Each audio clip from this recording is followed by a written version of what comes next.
Good morning, Gary. How you doing? Good morning, sir. I'm good. Yeah. How about you, sir? I'm all right. I'm all right. Thank you. Okay, so I'm going to show you my Uzebin page, and as you can see on my Uzebin page, you can see assignment one.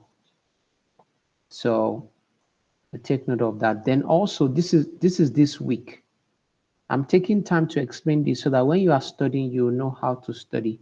So we are in week three, and for week three, the topics we are meant to handle are cost, firm objectives, and firm behavior, then market structures.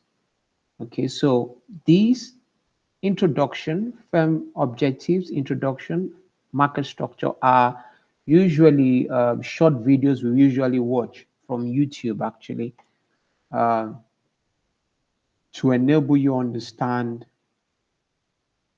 um, the topic we'll be treating. Okay, so when you are studying, you know that this introduction, firm objective introduction, market structures are the videos, the YouTube videos that can help you to understand the topic properly.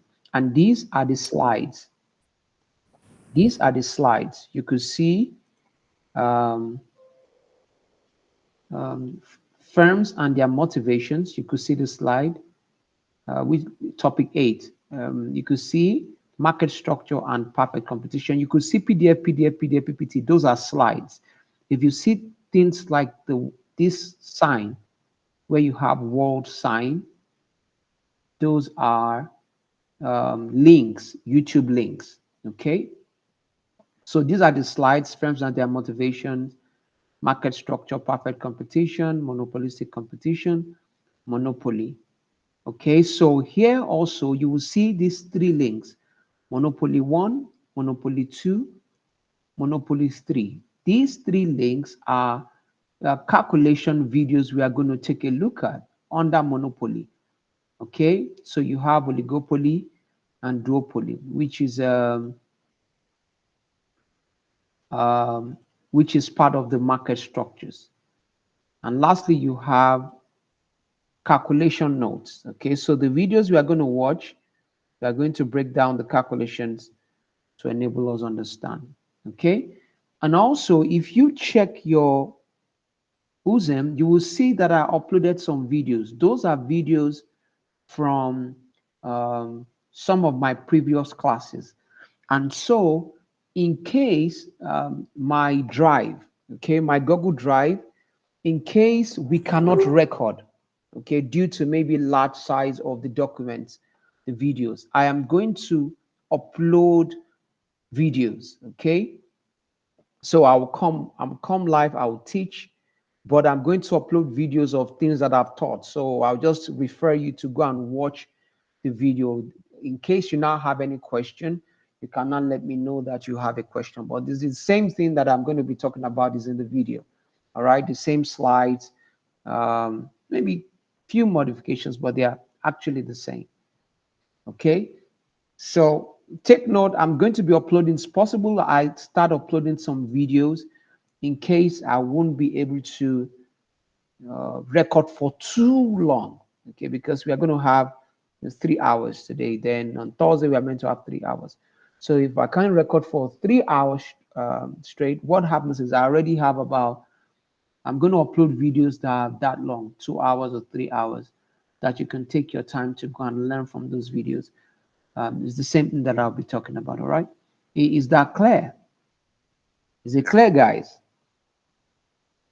So let me know if it's clear before I move ahead.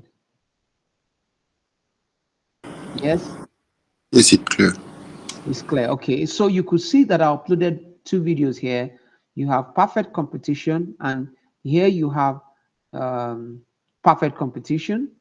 Then I also uploaded monopolistic competition, which is here monopolistic competition. Although we'll go through those, we'll go through them. All right. But I'm just notifying you. That's why I'm showing you my page. And also, a quick one. Have you seen your second assignment? So you have a second assignment there, okay, already.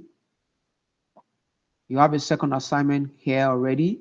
I'm also going to upload assignment, I think 2 more assignments. I'm going to upload 2 more assignments. All right, so you have assignment 2. I've also uploaded the slides for week 4. I've also uploaded the slides, the materials for week 5. Then week 6 is the final exam revision. So we have to revise. Then week 7 is the final exam. So all the details you need, I put in all that so that that can help you to prepare in advance for the examination. All right. Okay, do we have any questions? Any questions before we move ahead?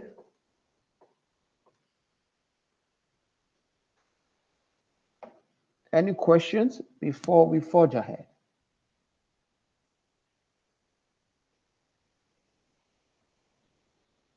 No question?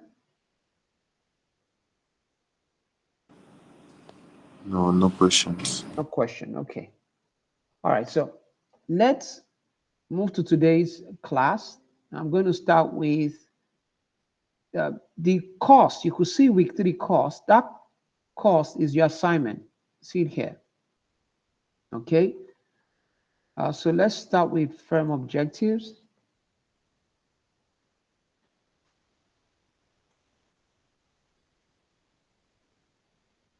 Hi everybody, in traditional economic theory, we always assume the objective of firms to be profit maximization. But why? Well, one reason is for reinvestment. If a business is making large profits, they can reinvest that profit back into the business in the form of new capital, upgraded capital, new technology, R&D, that's research and development, innovation. If you take pharmaceutical companies and electronics companies, this is a big deal for them to make huge profits to reinvest into R&D. Another reason is to pay greater dividends for shareholders. Shareholders are the owners of a company. Without their finance, there wouldn't be a company. So to reward them with greater dividends, dividends is a share of the profit. Another reason is to allow for lower costs. If you remember, the profit equation is total revenue minus total costs. So a business might be keeping costs very low in order to keep their profits very high, and therefore can pass on those lower costs to consumers via lower prices. Thus consumers benefit and the business benefits as a result if their market share increases. Another reason is to reward entrepreneurship. When a business starts, that's entrepreneurship activity, that's risk-taking activity, and there needs to be a reward to that risk. So maximizing profit.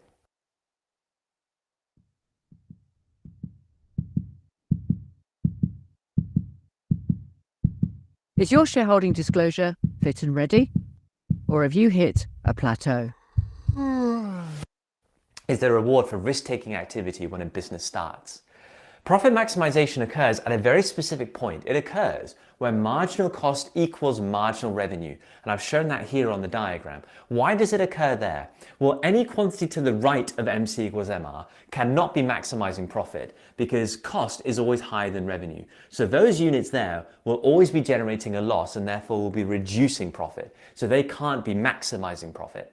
What about any point to the left? Why not stop here where revenue is so much higher than cost? Well, why stop there when each extra unit is going to bring in more revenue than cost, i.e. each extra unit is going to generate profit. So as long as marginal revenue is greater than marginal cost, the next unit will always generate more profit and therefore always increase profit in the end. So the only logical place to stop if we're looking to maximize profit is where no more extra profit can be made. And that occurs where MC is equal to MR, right there. But in the real world, there could be many businesses that decide not to profit maximize. Why not? Well, one reason, they don't know their MC and MR, they don't compute it. Well, that's going to make it very difficult, obviously. But another reason is to avoid scrutiny. If a firm is making very large profits, competition authorities, regulators might look at them and think, you might be doing something dodgy. Maybe the business is charging high prices. Maybe they think the business is taking shortcuts with costs. Maybe they think standards are low in the business. And therefore, these regulators might come in and investigate. And usually the outcomes of investigations are very anti the interests of businesses. Usually it might be, we're going to force you to reduce your prices, or you have to improve your health and safety. You have to use more environmentally friendly methods of production or something. Usually outcomes that increase costs or that will reduce revenues for the business. So scrutiny is not in the interest of a business. A business may therefore not profit maximize, lower their profits just to avoid that scrutiny, to avoid investigation. Another reason is that key stakeholders could be harmed if a business goes too hard with profit max. We're going to look at this in more detail in a second, and that's going to lead us to our next objective of profit satisficing. But also other objectives may be more appropriate. Let's look at those other objectives by focusing on satisficing first. Profit satisficing occurs when a business sacrifices profit to satisfy as many key stakeholders as possible. That word satisfice is a combination of two words, satisfy and sacrifice, and that leads us to this core definition here. And this idea overcomes the third major issue of profit maximization, and that is if a business goes too hard for profit, key stakeholders could be harmed in the process. A stakeholder is anybody that has an interest in how that business is performing. And I've written down some key stakeholders here. So let's see if any of these guys could lose out as a result of profit max. Well, shareholders, unlikely. They're going to be quite happy with profit max. They receive high dividends. Managers could receive bonuses and higher incomes, so they're unlikely to suffer. Consumers could suffer though if excess prices are being charged. Workers could suffer, and their trade unions that represent them also not be happy if wages are very low as a result of cost cutting. The government may not like it if excess prices are charged for consumers and if wages are very low for workers.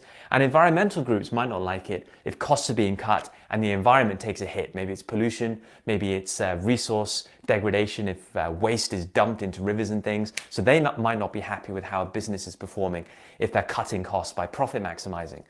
What's the problem though for a business if they harm some of these key stakeholders? Well, if you harm consumers, you can suffer from very bad reputation. If you harm workers, workers could strike. That's certainly not in the interests of you as a business, right? Trade unions not being happy with it.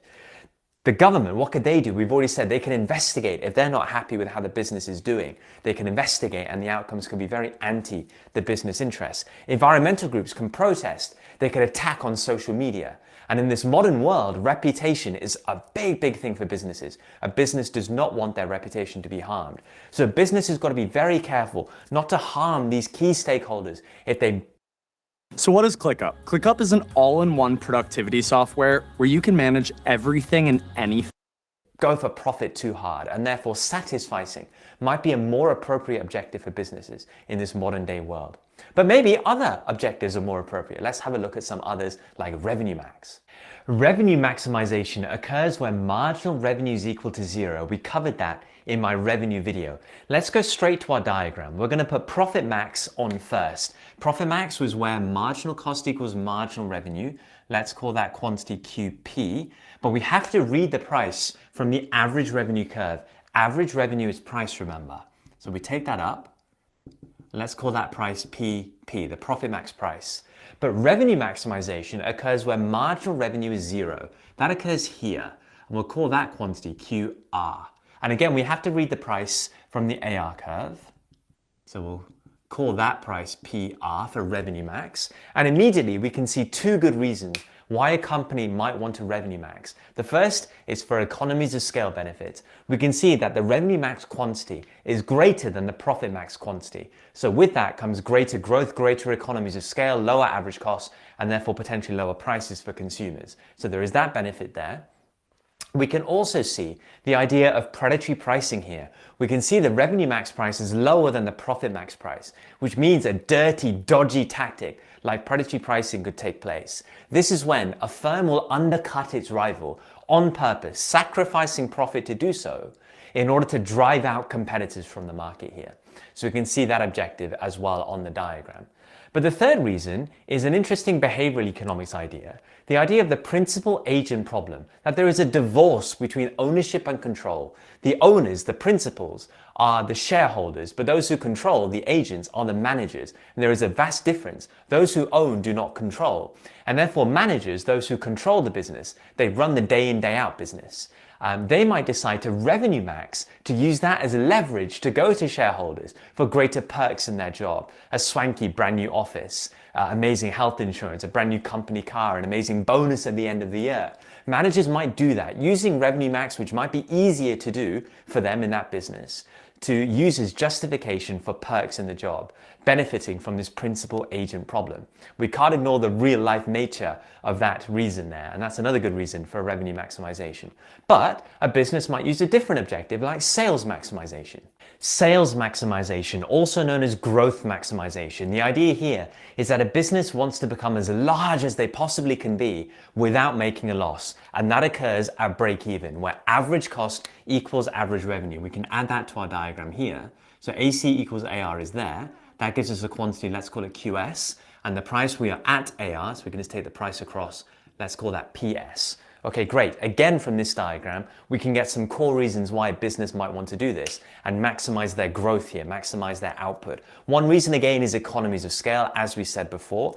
Another reason, though, is that this price represents the limit price. If you price it break even at normal profit, it takes away the incentive for new firms to enter the market. Thus, you are limiting competition. So this is not like predatory pricing where you're trying to drive out competition, a dirty tactic there. This is a different dirty tactic where you try and limit competition.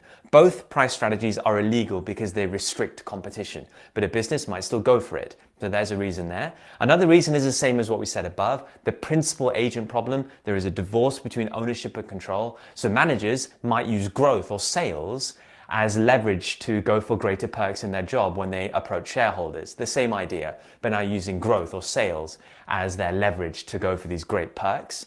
But another reason is to flood the market. A benefit of producing loads of output and selling it in the market is you flood the market, and therefore loads and loads of the consumers become aware of your product. As they become more aware, as they see your product everywhere, they develop loyalty towards it. And then down the line, you can change your objective.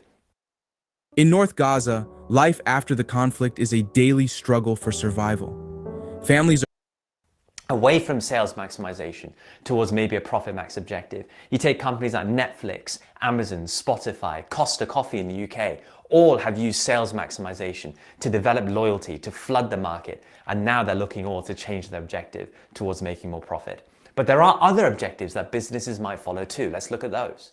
Survival is another objective that businesses might use as a short-run objective if they're entering a hyper-competitive market. So if they believe in their product, they might want to go for it still and enter the market, but just survive in the short run. In that period of time, they want to spread their brand awareness. They want to make sure consumers are aware of their amazing product.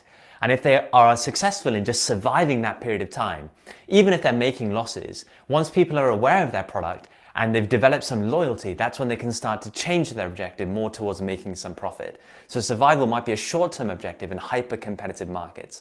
Public sector organizations will have very different objectives. Their objective is always to maximize society interest, maximize the public interest, maximize society welfare. And therefore, they're going to aim to price and produce where demand equals supply, because that is allocative efficiency in the market.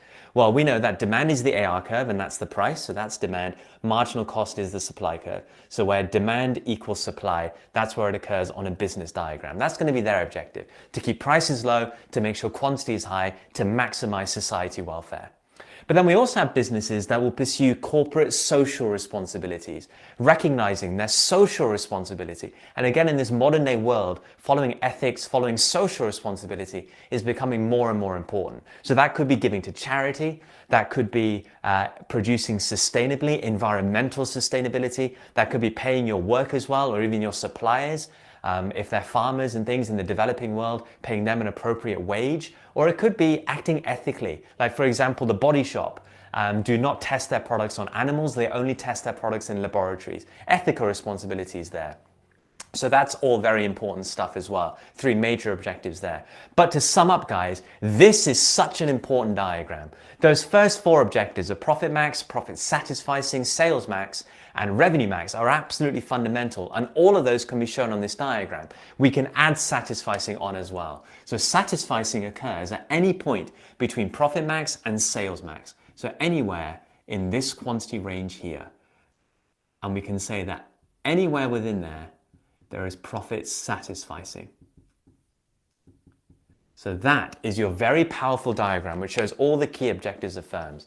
And that's it for this very important topic area, an area that comes up a lot in exams. Hopefully you understand that and find it really interesting. I'll see you all in the next video.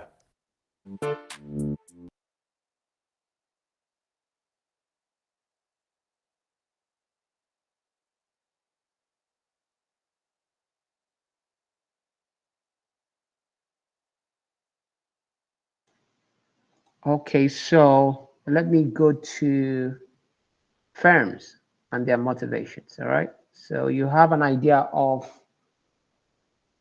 the motivation of firms, why firms engage in business. Or if I ask you as an individual, why would you want to do business? Of course, you will want to do business because you know that it will be profitable for you.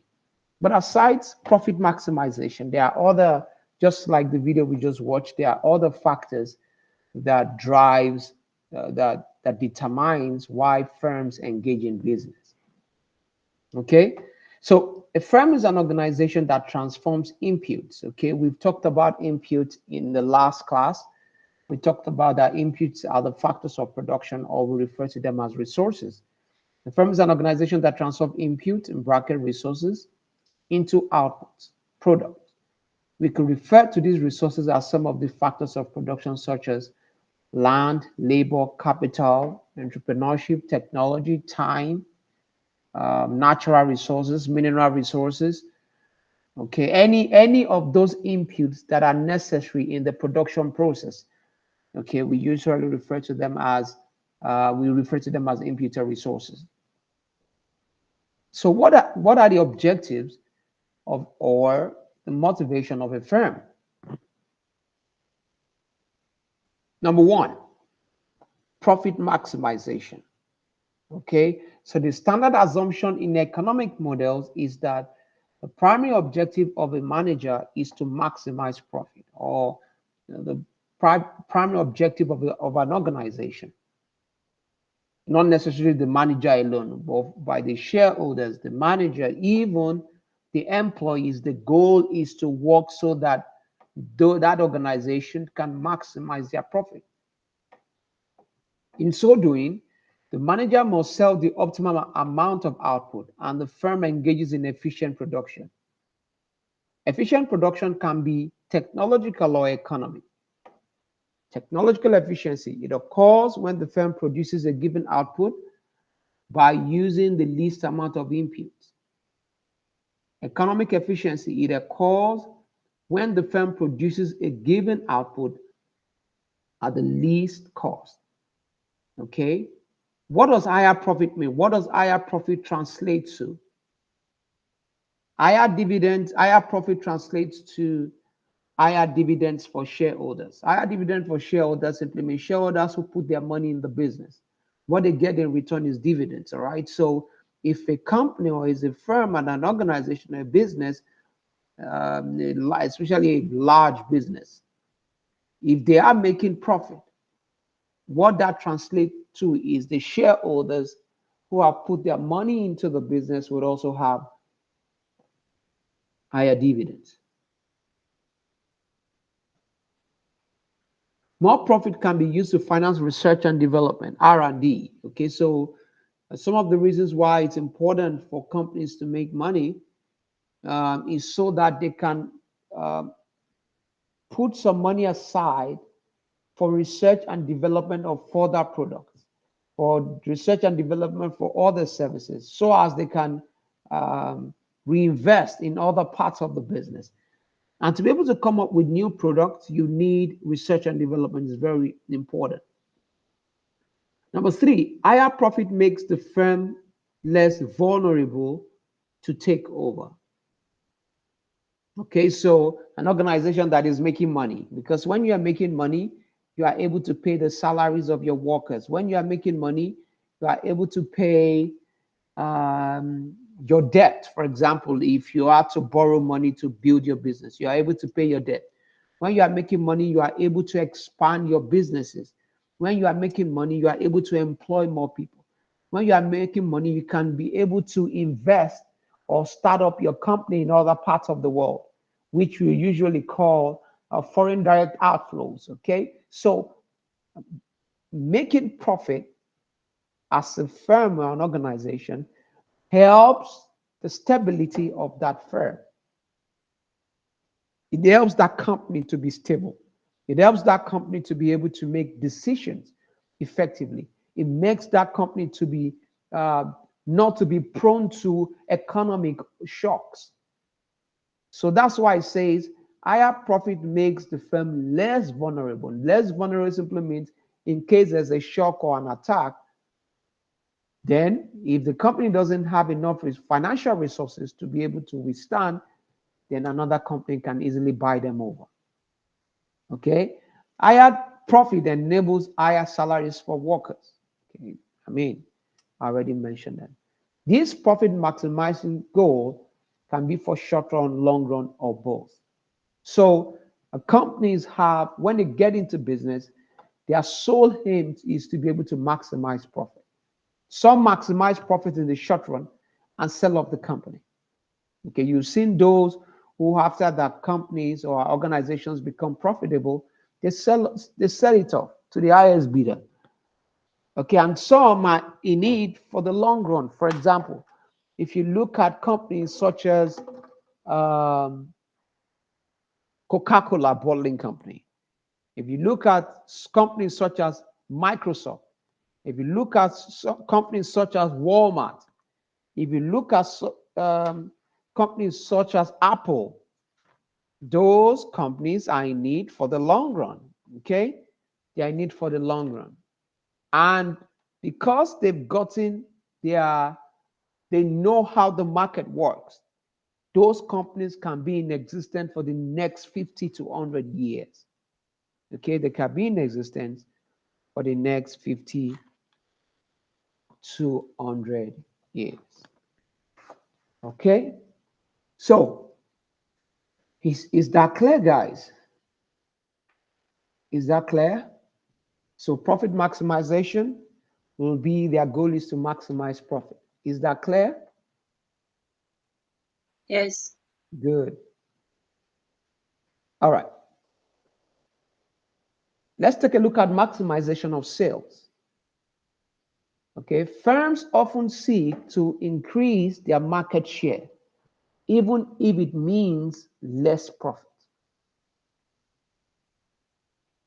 Okay, this could occur for various reasons, such as increased market share increases monopoly power and may enable the firm to put up prices and make more profit in the long run.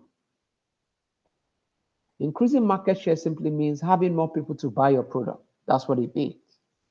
So if you make sales a goal, which usually it's a, for example, in Nigeria and other business people, some business people would prefer to sell at a lower price but in larger quantity.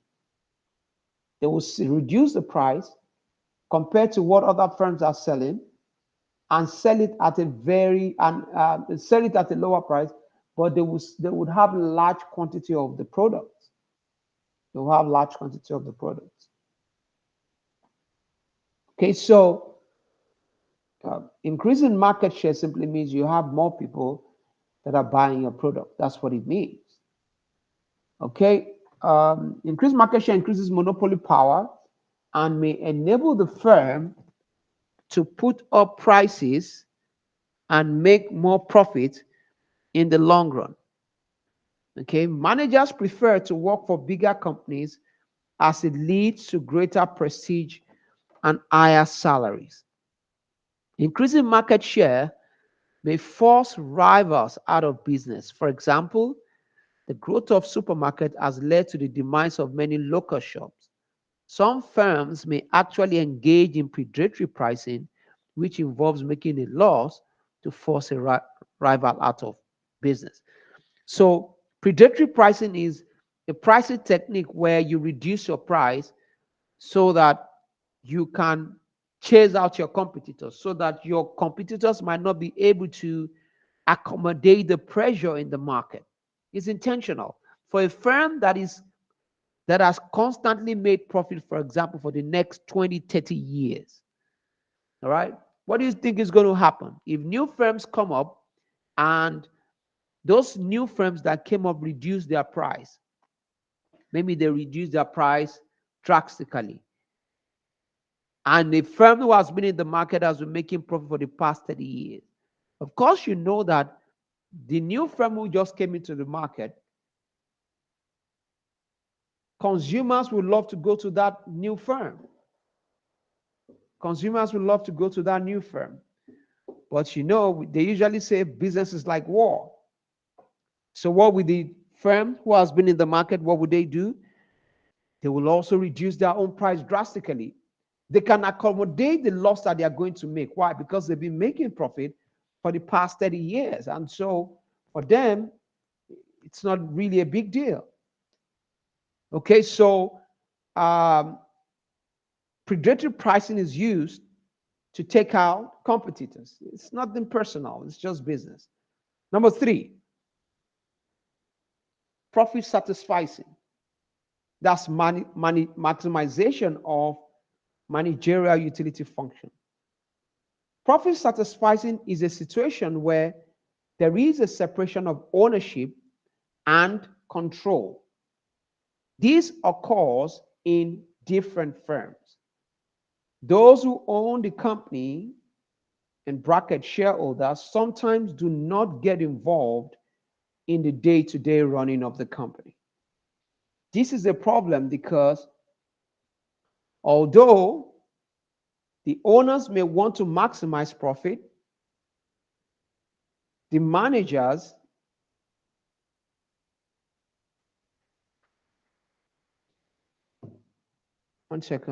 although the owners will want to maximize profit,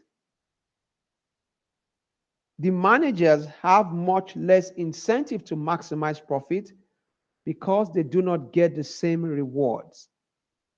Therefore, managers may create a minimum level of profit to keep the shareholders happy, but then maximize their objectives, such as enjoying work, getting on with other workers, e.g., not sacking them. This is the problem of separation between owners and managers. This leads to what we call principal agent problem.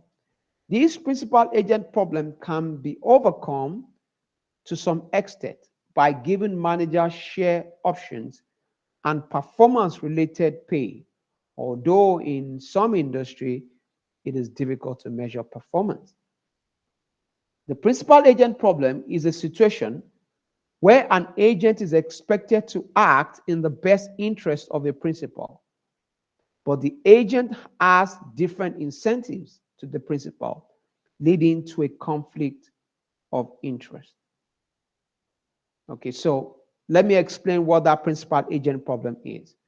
A principal agent problem simply is when the manager of a company and the owner of the company have different objectives. Okay, I mean, not necessarily completely different objectives in the sense that the owners of the company want to make the best money that it can make. The manager of the company is using part of the resources of the company to look after himself, or the employees of the company are using part of the resources of the company to look after themselves. And why is that so? That happens when employees or managers feel they are not properly paid or they are not properly treated well. If they feel they are not properly paid, or if they feel cheated, or if they feel they are not being treated well, those are the things that you're going to see. For example, if a person uses the computer of his company to be searching for another job. No, if you're going to search for another job, you use your computer, your own personal computer, not the resources of the company. Or if an individual is using the resources of the company to print CVs so that he can submit his CVs to other companies. Okay, that's using the company's resources for your own personal benefit.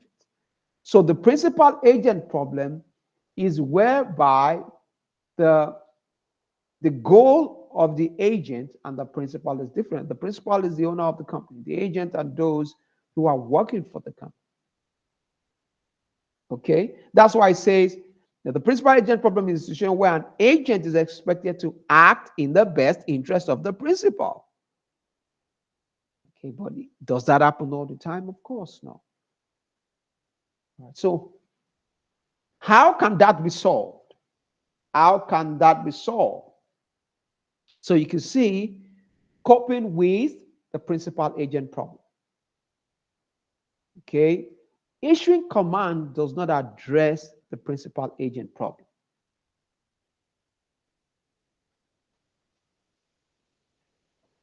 In most firms, the shareholders can't monitor the managers, and often the managers can't monitor the workers.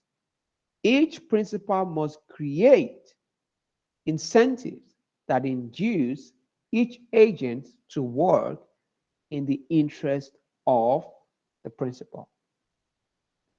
3 ways of attempting to cope with the principal agent problem are: 1, ownership; 2, incentive pay; 3, long-term contracts.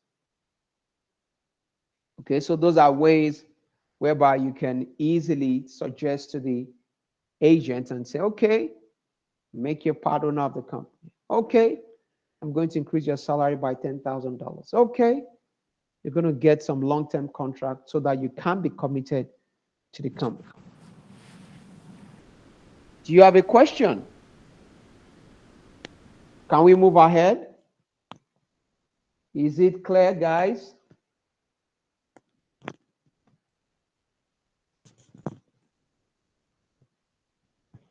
Are we on the same page, guys? Merci, Gary. Yes. Yes, Kayak definitely. says- All right, let's move ahead. Yes. Give me 1 second, all right?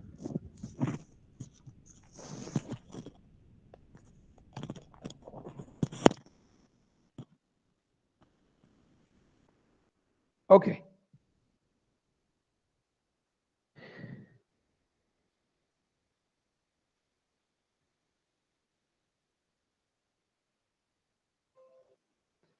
Okay, all right. So let's take a look at ownership. Ownership, by assigning ownership or part ownership of a business to managers or workers, it is sometimes possible to induce a job performance that increases a firm's profit. Okay, ownership simply means making them part owner of the company so that they can be as committed as much as possible.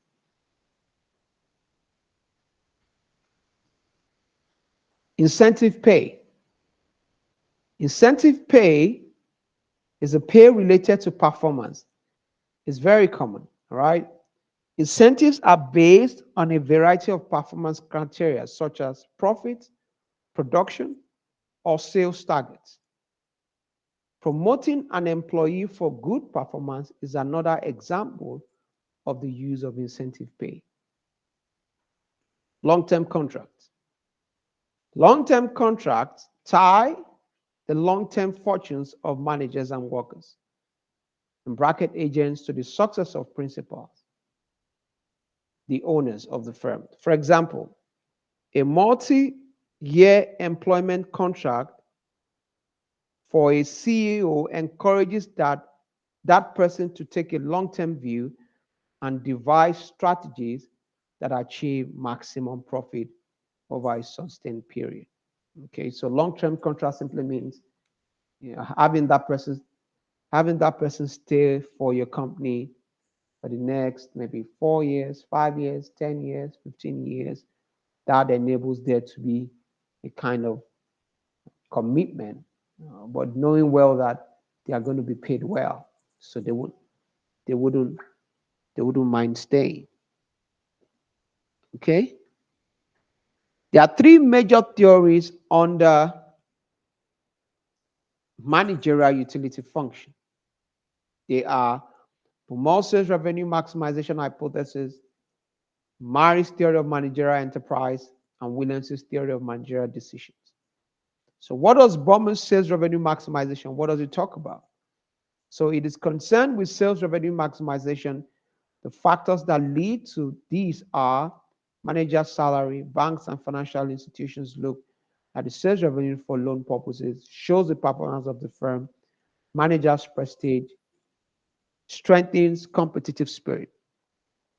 So that question is saying that why do firms engage in, for example, maybe managerial sales revenue? Here it says, yeah, Bumo sales revenue under this managerial function. Okay. Why do firms or managers actually have a target of increasing their sales revenue? And those are some of the points. Increases salary for the managers. The banks and financial institutions looks at the revenue in order to give them loans, shows performance of the firm, managers prestige, and strengthens competitive spirit. Okay. So let's take a look at Mary's theory of managerial enterprise. It deals with the balanced growth rate of the firm, maximization of demand of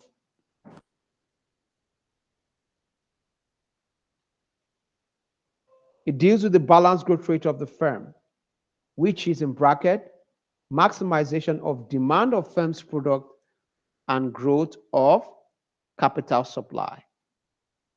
And the last one, Williams' theory of managerial decision, argues that managers have discretion, power and freedom to pursue objectives rather than profit maximization. So let's take a look at 4. So we have been able to say, okay, why do they engage in business, or what are their motivation? What are firm motivations? If a firm is selling goods or products or goods and services, why are they doing that? Number one, we've mentioned profit maximization. Profit maximization, which is the goal of the firm, enables, what does it lead to? Okay, higher dividends for shareholders. More profit can be used to finance research and development, make the firms less vulnerable to takeover, and higher salaries for the workers. Maximization of sales. Maximization of sales, the reason why that happens is to increase their market share. And when they increase their market share, what does it lead to? It increases monopoly power. Okay. Also, it forces rival out of business. Okay. And part of the way they can do that is by engaging in what we call predatory pricing. Predatory pricing. Number 3, profit satisficing. Okay, so profit satisficing in bracket, or maximization of managerial utility function. Okay, I already mentioned under profit satisficing, you have what we call the agents and the principals. You have what we call principal agent problem. And the principal agent problem occurs when the goal of the agent is different from that of the principal. Okay, the agent is using part of the company's resources to satisfy his or her own personal needs. And there's so many factors responsible for that. Maybe they feel cheated, they are not well paid, they are not giving them bonus, they are not giving them travel allowances, they are not giving them additional leave day or leave bonuses, they are not giving them bonuses on the sales that they are making. There are so many factors responsible for that. All right. So you can see the principal agent problem is a situation where an agent is expected to act in the best interest of the principal, but the agent has different incentives to the principal, leading to a conflict of interest. So how do we cope with the principal agent problem, or how do we solve that problem? We solve the principal agent problem by simply making the managers part owners of the company, by giving them incentive pay, or by giving them long-term contracts. By giving them long-term contracts. So by assigning ownership or part ownership of a business to managers or workers, it is sometimes possible to induce a job performance that increases the firm's profits. Incentive pay, more like paying them more, and long-term contract ensures that they are committed. Okay, I've talked about these theories. Now we go to growth maximization. So there's a difference between sales maximization or growth maximization. Sales maximization basically is selling more goods, selling more services. You could decide to make them cheaper. Growth maximization is like a total expansion of your business. For example, having more than one outlet. Maybe you had 2 outlets and you decide that you are going to have about 50 outlets. Okay, you're going to have about 50 outlets. Right? So growth maximization is more about expansion. It's more about expansion. Okay, so here it says, with this objective, the firm may be willing to make lower levels of profit in order to increase in size and gain more market share. More market share increases its monopoly power and ability to be a price setter. Growth maximization can be organic growth or through mergers and acquisitions. Organic growth is when a firm grows by simply being successful. The firm uses its own resources in this type of growth. A firm can also grow through mergers, coming together equally to form a single company, and acquisition, takeover. So let's take a look at what are some of the growth strategies that firms can take. We take a look at mergers and acquisition. You see that it says the firm uses, it says growth can be organic growth or through mergers and acquisitions. So organic growth is natural growth, whereby a firm is growing based on maybe as a result of its managerial functions, maybe as a result of its expertise, maybe as a result of its technology that it has. Okay? So it says organic growth is when a firm grows by simply being successful. When a firm grows by simply being successful. The firm uses its own resources in this type of growth. So I mentioned natural, internal, okay? Using its resources, maybe his employee their employees, their managers. I mean, whereby a firm is able to grow based on its own resources. It's not about an outside force. They determine their growth based on their goals. But what about mergers and acquisitions? So a firm can grow organically, and a firm can also grow based on mergers and acquisitions. Okay, so organically, I've said that's natural growth.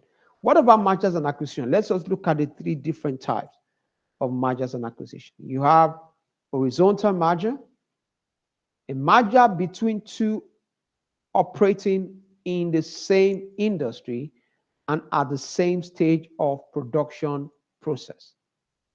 A merger between 2 firms operating in the same industry and at the same stage of production process. For example, the merger of 2 car assembly firms. So if 2 firms come together to merge, horizontal merger, they are in the same production line, meaning that they do the same thing. Okay, so 2 car assembly firms can easily come together. That's horizontal merger. Or two organizations that both of them are universities. So Near East University can easily merge with another university. They can decide to combine their names or change their names is left to that, but they are within the same field, they are within the same industry. They practically do the same thing. So note, horizontal merger is also, you could also say horizontal acquisition. Horizontal acquisition, therefore, will be when a firm acquires another firm within the same industry. Okay, when a firm, that's acquisition, when a firm acquires another firm within the same industry. What about vertical merger? A firm combines with its supplier. For example, when a car assembly plant merges with a tire producer. Vertical mergers can be upstream, merges with a distributor, otherwise known as Ford integration, or downstream, merges with a component supplier, otherwise known as backward integration. Okay, so I mean, it can go both ways. So vertical mergers are you merge with your supplier. Okay, so a firm can decide to merge with its own distributor. So it is a distributor that is for example, if you look at a car manufacturing company, it is someone that supplies them tires. So if the firm that supplies them tires decides to merge with them, oh, that's nice. They can also merge with a firm that they supply tire to. Okay, especially if the firm that they supply tire, for example, if I'm a car manufacturing company and maybe I have a component, I mean that maybe my firm designs and I supply it to another firm who they are doing, I mean, they need that thing. I could decide to merge with them. Okay, so it can be upstream or it can be downstream. Okay, it can be downstream. For downstream, is backward integration. For upstream, is forward integration. So merger and acquisition can be horizontal, can be vertical, and can be conglomerate merger. So what does conglomerate merger? What does it mean? Okay, conglomerate merger, firms in unrelated lines of businesses combine. Firms in unrelated lines of businesses combine. Okay, meaning that they are not related. For example, if the shoe company, for example, I do see a car and you will see Ford, Puma, I think Puma Ford, something like that. I don't know, maybe that Puma is the one from the sport, the shoe, the footwear, the garment company. I don't know. But that's unrelated. A garment or an apparel company merges with a car company. They are both different lines of businesses, but we can call that conglomerate merger. Okay, so mergers and acquisitions can be horizontal. Horizontal is the same line of business. They are within the same industry. They are operating within the same industry. Vertical is when a firm combines with its supplier, whether upstream or whether downstream. Conglomerate merger is when two unrelated firms, meaning that they are not within the same industry, when they come together, either through merging or either through acquisition, okay, to expand, okay? And mergers and acquisitions happens a lot in the banking industry. Merger and acquisitions happens a lot in the banking industry if you've paid very close attention, okay? Number 5, social / environmental concerns. Okay, so a firm doesn't just want to start a business for the sake of starting it. They do start a business and they are very concerned about the environment. So a firm may incur extra expense to choose products which don't harm the environment. Some firms may adopt social / environmental concerns as part of their branding. This can ultimately help profitability as brand becomes more attractive to consumers. okay, as brand becomes more attractive to consumers. All right. So what we can do is we can go on a 10 minutes break, and when we come back um, we will continue. Okay, is that clear? Yes, clear. All right.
All right, we're back.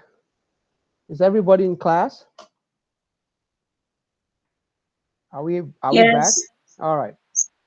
So we are going Yes. to go to we are going to move to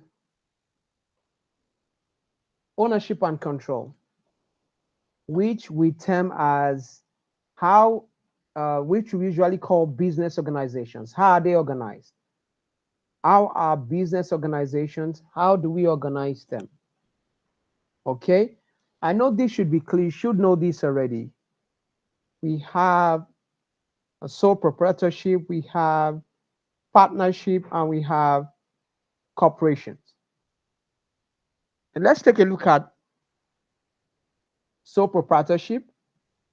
Okay, for sole proprietorship is based on single ownership. Single ownership simply means a one-man business. And we refer to such people as self-employed. Refer to such people as self-employed. What are some of the advantages of being a sole proprietor or being a single owner of a company? Okay, such companies are easy to set up. They have simple decision making. Profit are taxed only once as owner's income. Okay, so we don't tax the business differently because it's a one-man business. The man is the accountant, is the what do we call it? An accountant, the lawyer, the security guard, is everything. All right, and so we don't tax the business differently because the business and the owner are just one. Okay, we see them as a single entity. What are some of the disadvantages? Owner's wealth is at risk. Simply means is that if anything happens, because there's no difference, there's no demarcation between the business and the owner of the business. If anything goes wrong, then that business can fail. Okay, the business can fail. Also,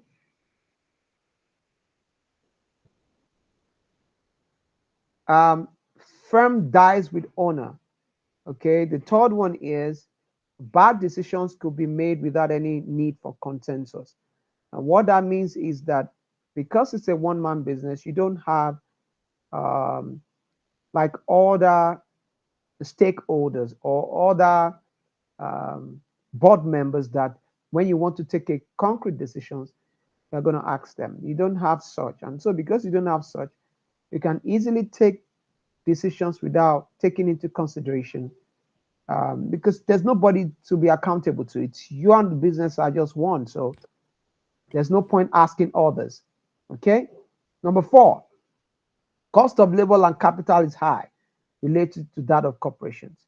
You know, for sole proprietorship, if you want to employ anybody, it's be much more expensive for you than when corporations are going to employ. If corporations are going to employ, because they have a lot of benefits, they have a lot of things that you will get from working in such an organization. They can easily have a cheaper labor compared to you. Okay, cheaper labor in the sense that they can use just one labor. A corporation can use just one employee to carry out different tasks, maximizing that employee in such a way that you will they are able to get the best out of the employee. Yeah, that's what I want to say. Okay, so advantages easy to set up, simple decision making, profit tax funds as owner's income. Disadvantages, owner's wealth is at risk, firm dies with the owner, bad decisions could be made without any need for consensus. And number 4, cost of labor and capital is high relative to that of corporation. Okay. So let's take partnership. Partnership. Okay, when 2 or more people get together to form a business, okay, we usually refer to it as partnership. Or when you hear that is my business partner. Okay, so when 2 people come together or more than 2 people come together to start a business, we can refer to them as partners.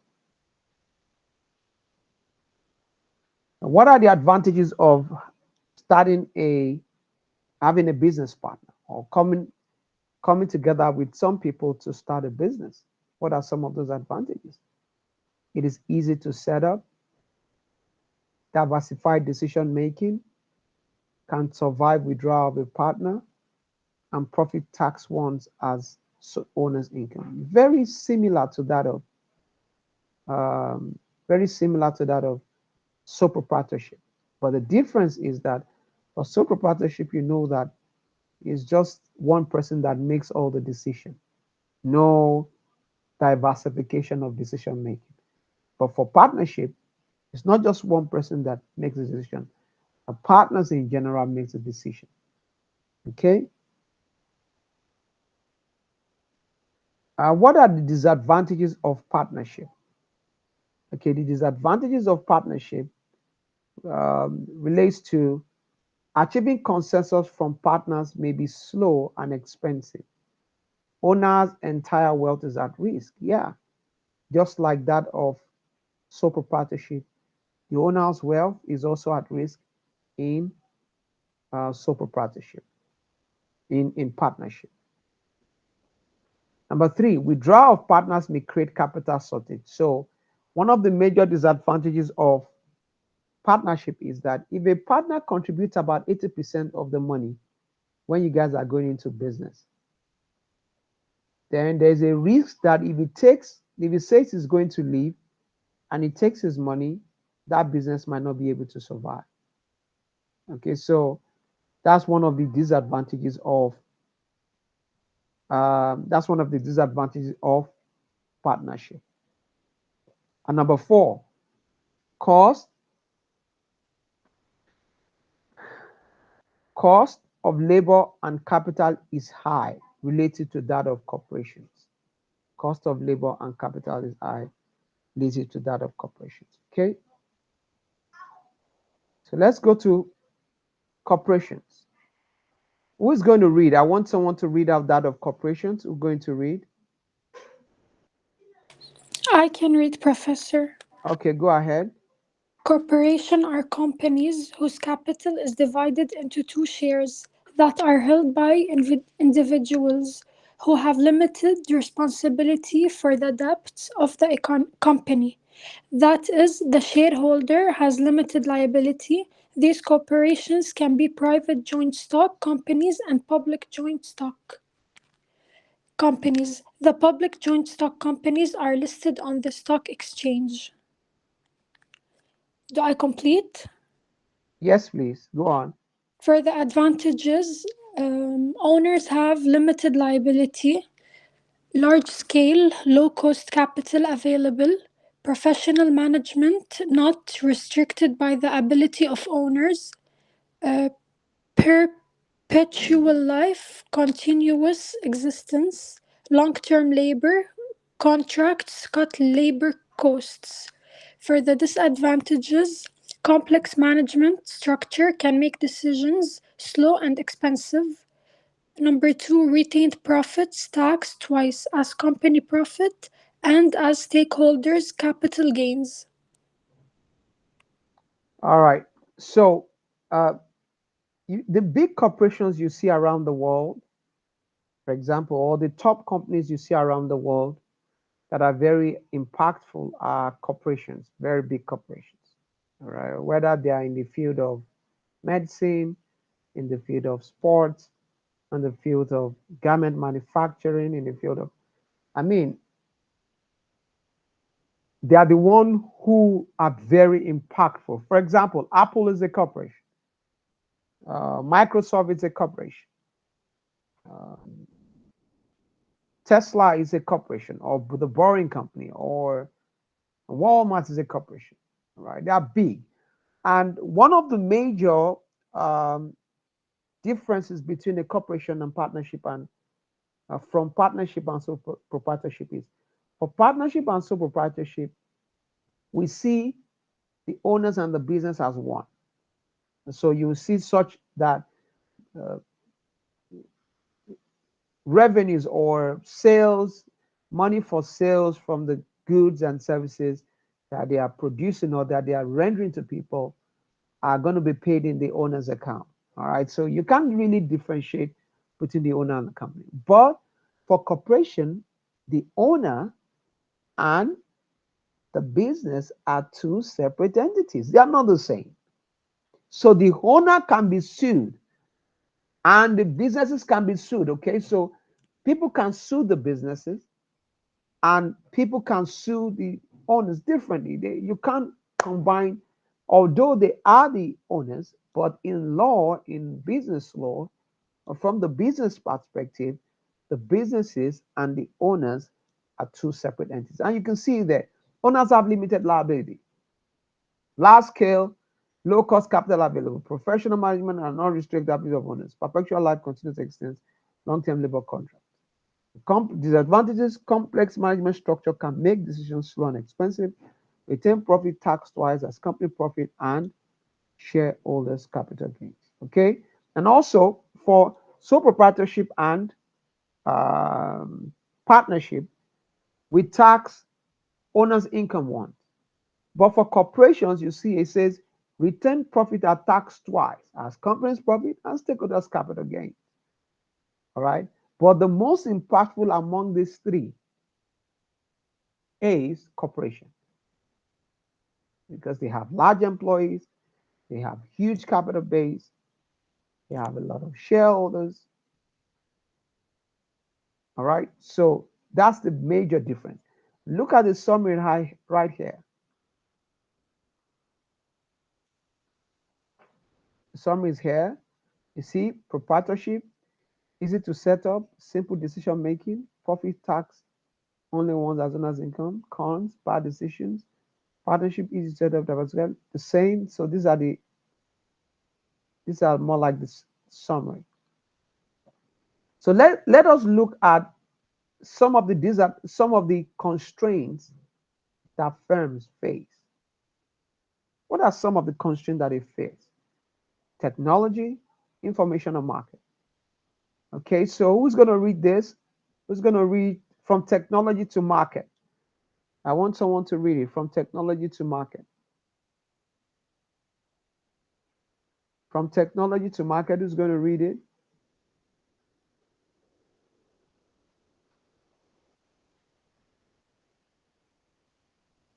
Who's going to read?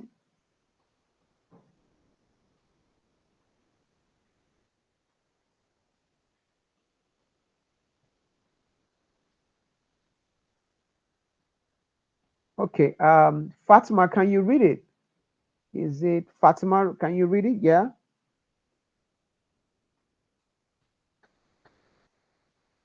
Fatima, can you read from technology to market?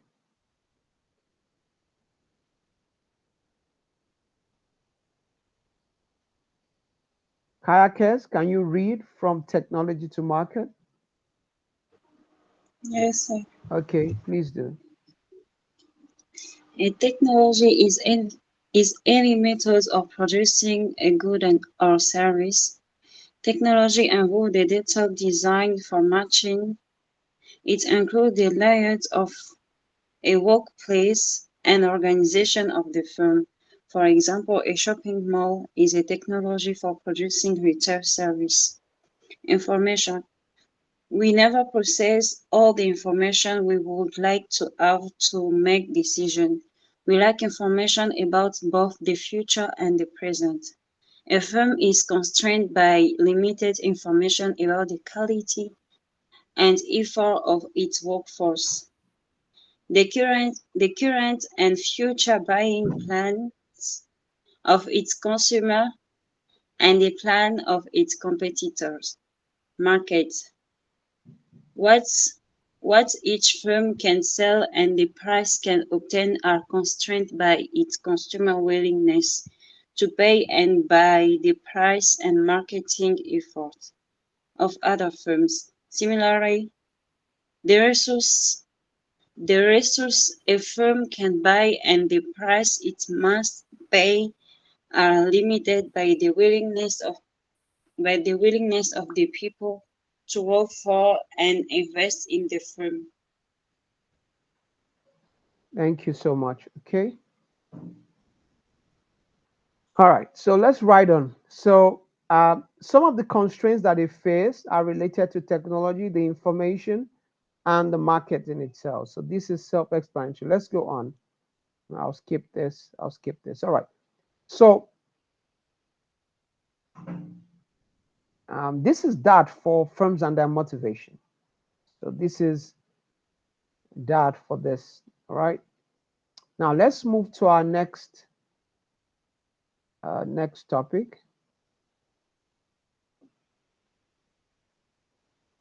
So we'll go to topic 9, market structure, right? Yes.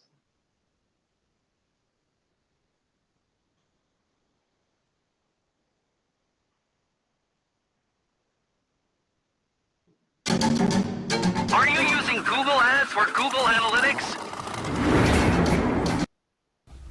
There are 4 types of market structure.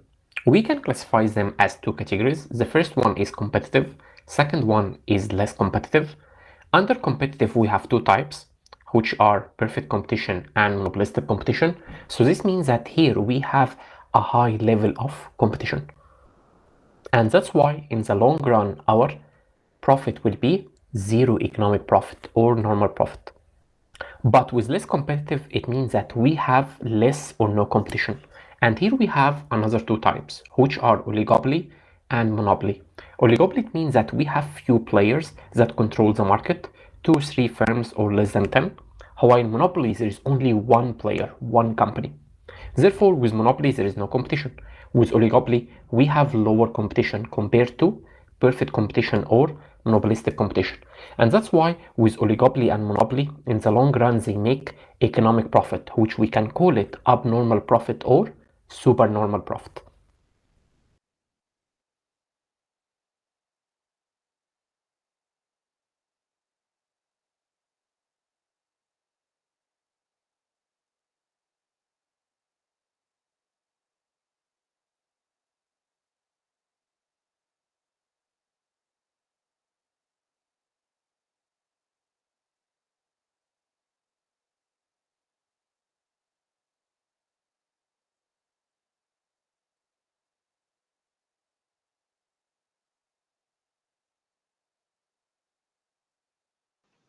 So we're going to go to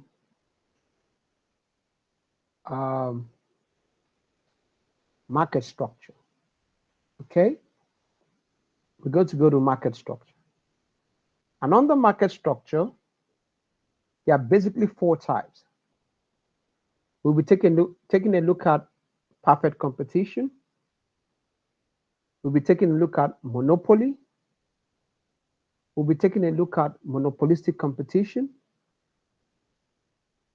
And we'll be taking a look at oligopoly. Okay, that's perfect competition, monopoly, monopolistic competition, and oligopoly. All right. So what is a market structure? Market structure consists of a number of firms that supply goods and services and the consumers who buy these goods and services. Okay. So we want to look at how do we structure, how do we categorize different types of businesses or firms? How do we categorize them? For example, if a firm is you just have one major firm that is supplying the entire market, how do we classify it? If you have a firm who operates in a place where you have different firms, not just that single firm, you have different firms selling similar goods, how do we classify it? If you have a firm who have just very few sellers, maybe 2 sellers, how do we classify them?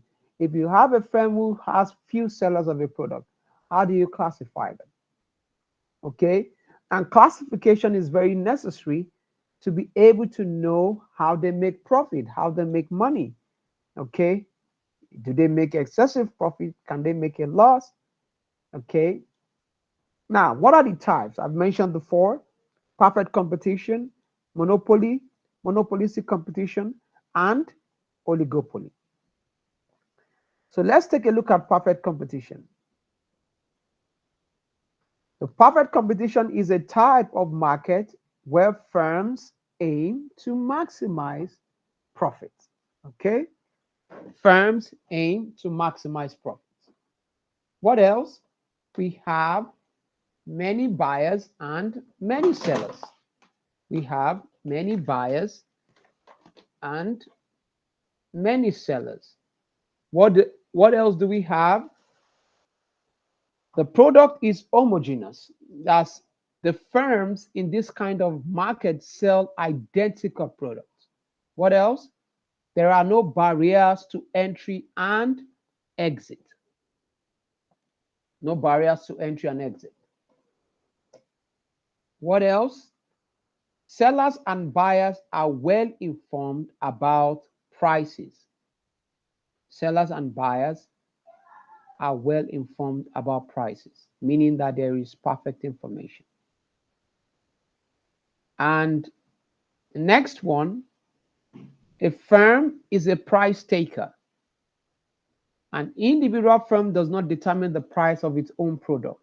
It is determined by the market demand and market supply of the whole industry. A price taker is a firm that cannot influence the market price because its production is an insignificant part of the total market. So, if we talk about perfect competition, we are talking about a market where you have many buyers and many sellers. It's a market where there are many buyers, and it's a market where there are many sellers. Another thing is that because there are many buyers and many sellers, of course, you know that the kind of products or the kind of services that they render will be identical. For example, if you go to a CAS market that is in our school and you go to DMA that is outside, if you see the product on the shelf will be almost the same similar product that will be on the shelf in ICAS. Identical products. And so if you have a kind of market structure that you have many buyers and many sellers, and you have products are identical, do you think it would be easy for a company to increase its price? Do you think it would be easy for a firm to increase its price? Do you think it would be easy for a firm to increase its price? Who wants to answer that? If companies are selling identical products, do you think it would be easy for a company to increase its price? Do you think it would be easy? Who wants to answer that? Do you think it would be easy for a company to increase its price if the firms are selling identical products? Do you think it would be easy? Yes, no? Yes, I believe easy. You said? I think easy, right? So I will ask you, so if you have a business, for example, Messit, you have a Yes. business like a cash market where you sell groceries. Yes. Okay, you sell groceries. And you also have about 10 other supermarkets. So Messit, you have a supermarket and you sell groceries. And there are also about 10 supermarkets around that also sell groceries. Do you think it would be easy for you to increase your own price? I can answer. No. Yeah, no. So No. if you I increase can your own answer. price, what do you think would happen? If you I increase, sell less. you tell me, you sell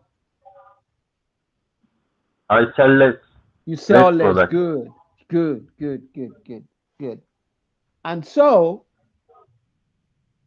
for perfect competition, that's what it means by they cannot influence the price. That's what it means by they are price takers. So the price at which they are going to sell will be determined by the demand and supply, equilibrium price based on the demand and supply of the market. And you can see the graph on the left. You see that graph on the left, which is a demand and supply curve, which you must have done in your 101. You see, you could see the vertical line, the price vertical line, that equilibrium point. So the price at which message you are going to sell is the equilibrium price. And how is the equilibrium price determined? Equilibrium price is determined when demand equals to supply.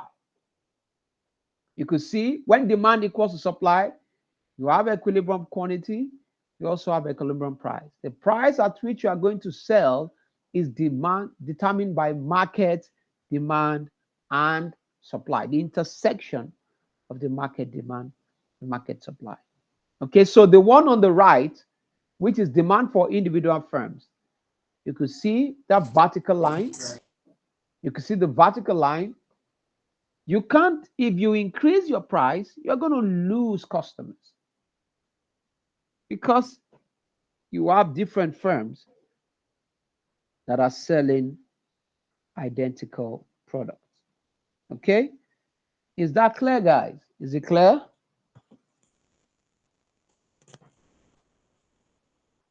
Is it clear?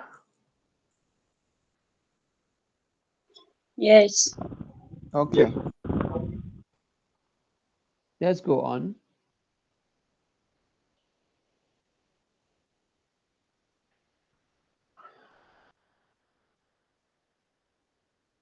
So, who's going to read firm's decision for us? Short run and long run decisions. Who's going to read that? Firm's decision.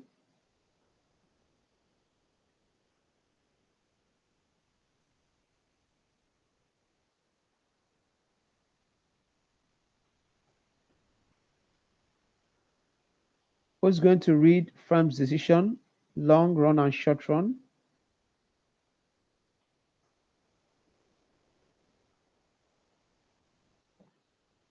Anybody?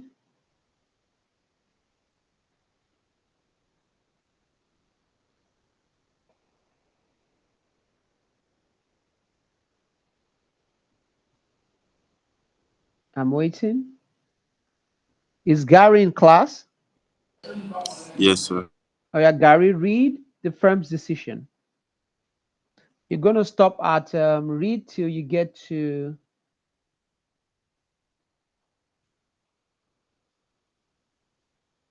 one second.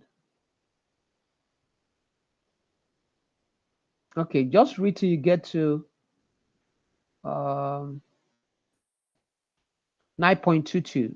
The profit maximizing output. You also read that out.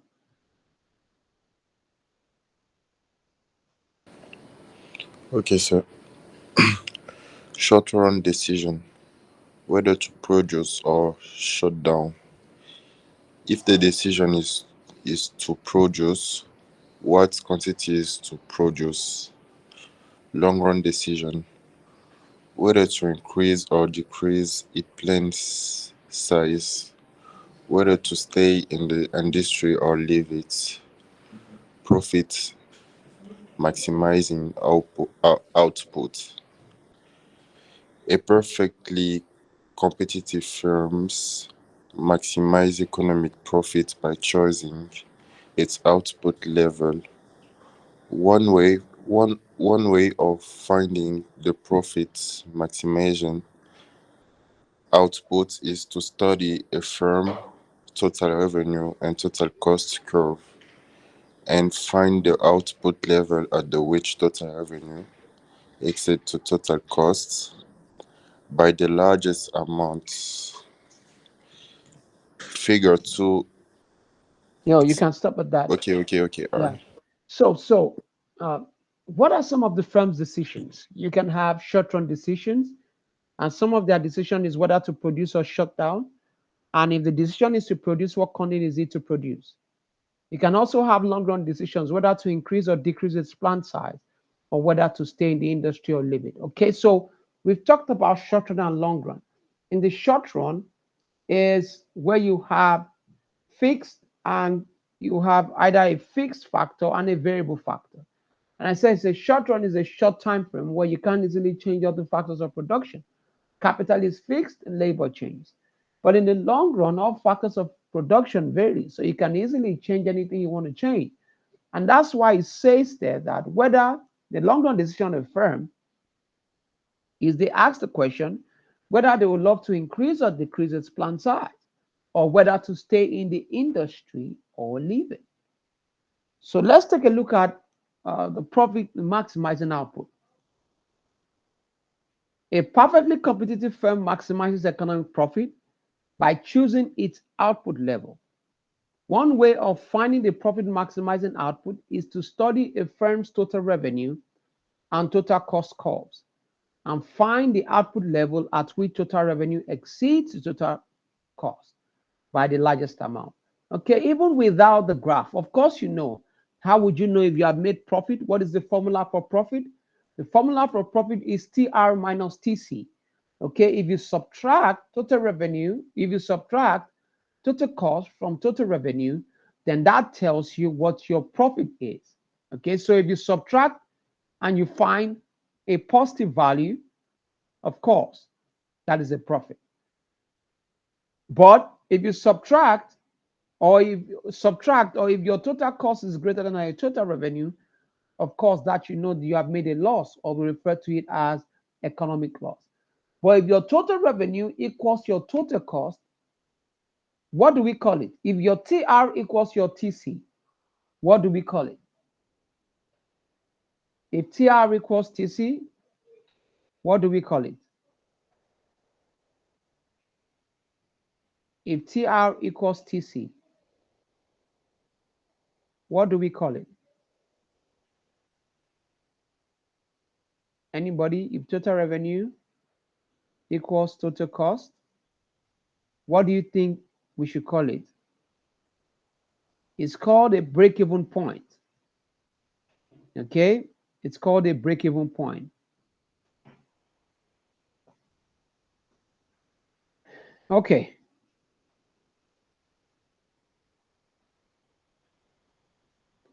All right, so let's go on. And this is straight up. Okay, how do you get your economic profit, your total revenue? Look at this table. For example, the first one is TR minus TC 0 minus 22. That's minus 22, 25 minus 45. That's minus 20. So 0, 1, 2, 3, 4, that's economic loss. 4, break even. 5 to 8, 5 to 9, it's a profit. 10 is also still a profit because you're having positive values. Okay, anywhere you have positive values, aside where, look at total revenue equals 100.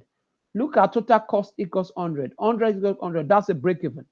If your total revenue is 100, maybe you made $100, and the total cost that you incurred in producing your product is $100, then your profit is 0. But you have a break even. It's called a break even. Okay? Okay, let's go on.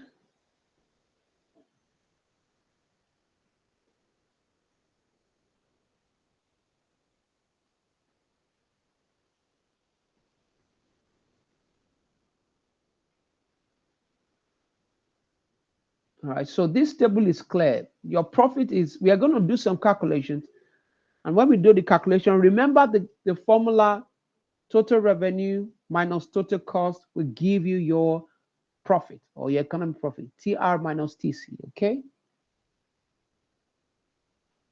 So let's take a look at, so how do we know the profitability of a firm? We can take a look at it from, we can use total revenue and total cost. We can also use marginal revenue and marginal cost to find out how profitable a firm is. Okay? Another way of finding the profit maximizing output is to use marginal analysis, which compares marginal revenue with marginal cost. As output increases, the firm's marginal revenue is constant, where its marginal cost eventually increases. If marginal revenue exceeds marginal cost, then the revenue from selling one more unit exceeds the cost of producing it, and an increase in output increases economic profit. If marginal revenue is less than marginal cost, then extra revenue from selling one more unit is less than cost incurred to produce it. The firm incurs an economic loss on the marginal unit, so its economic profit decreases if output increases, and its economic profit increases if output decreases. If marginal revenue equals marginal cost, then the revenue from selling one more unit equals the cost incurred to produce the unit. Economic profit is maximized, and either an increase or decrease in output decreases economic profit.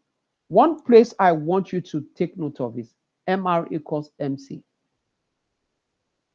So in our calculation, there's a question, and when we draw the graphs, that says, at what point can a firm maximize its profit? At what point can a firm maximize its profit?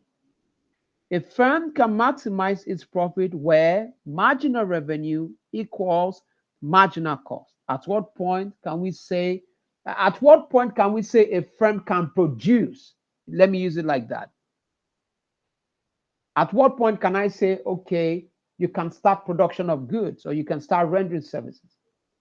At the point where the revenue you get is equal to the cost. That's the least place you can start. If marginal cost is greater than marginal revenue, you cannot start. Okay, so I'm going to skip this graph, not necessary for the exams. So you don't need this graph for the exam.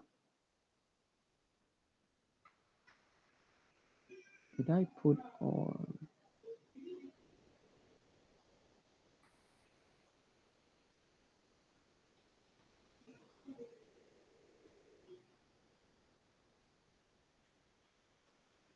Okay, so let us look at economic loss, economic profit, and break-even point. So we can have economic loss, economic profit, or we can have a break-even point. That break-even point is also called zero economic profit. These three graphs that you're seeing here, the first one is zero economic profit, or break-even point. Zero economic profit, a break-even point. And you could see where that break-even point is. It's that point where marginal revenue equals marginal cost. At what point will a firm maximize its profit? At the point where, or at what point can we say a firm can start production?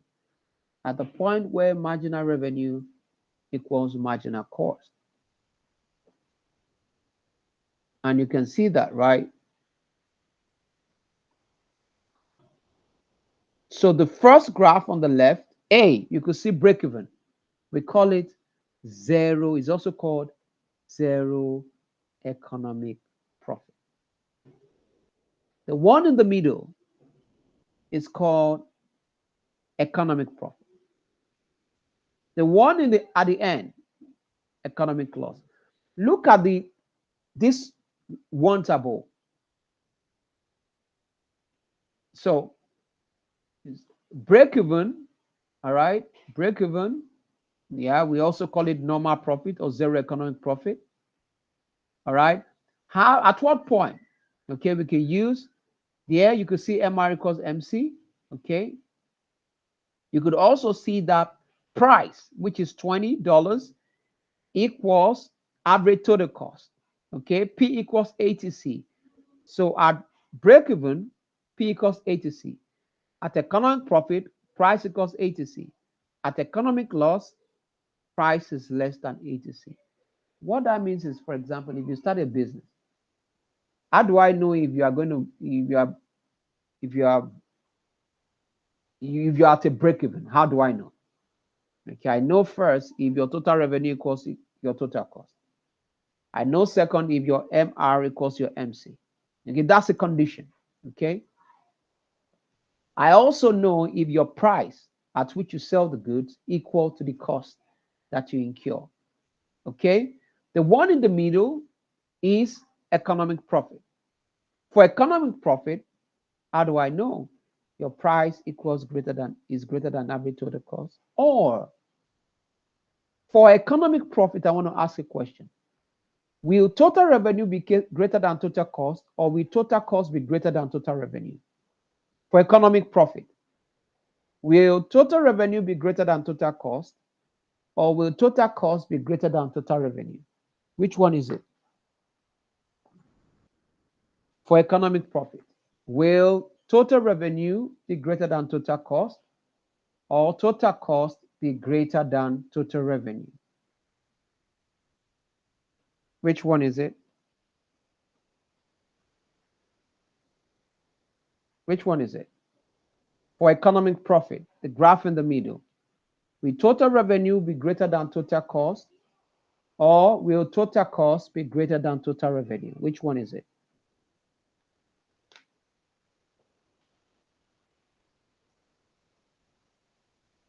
Anyone? Kayakers, which one is it?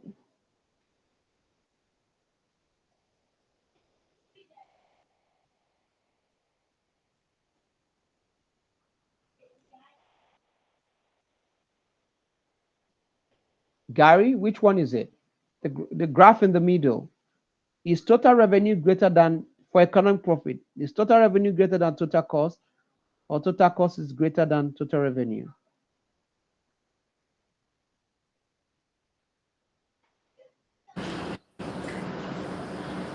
Total revenue is greater than total cost. Good. Total revenue is greater than total cost.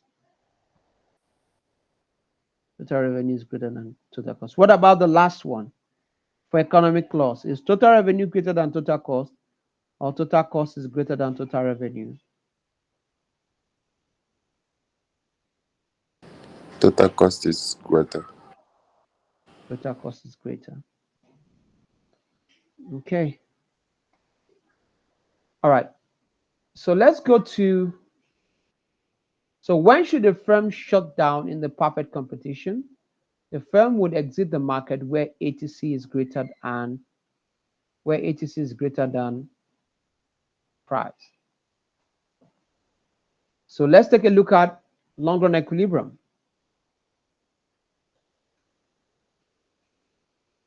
Long-run equilibrium occurs in a competitive industry when economic profit is zero, when firms earn normal profit. If the firm in a competitive industry are making economic profit, new firms enter the industry. If firms can lower their costs by increasing their plant size, they expand. Each of these actions increases industry supply, shifts the industry supply curve rightward, lowers price, and decreases economic profit. Okay, so let's take a look at economic efficiency. Gary, I want you to read that of economic efficiency. Read it out till you get to surplus. Okay, sir.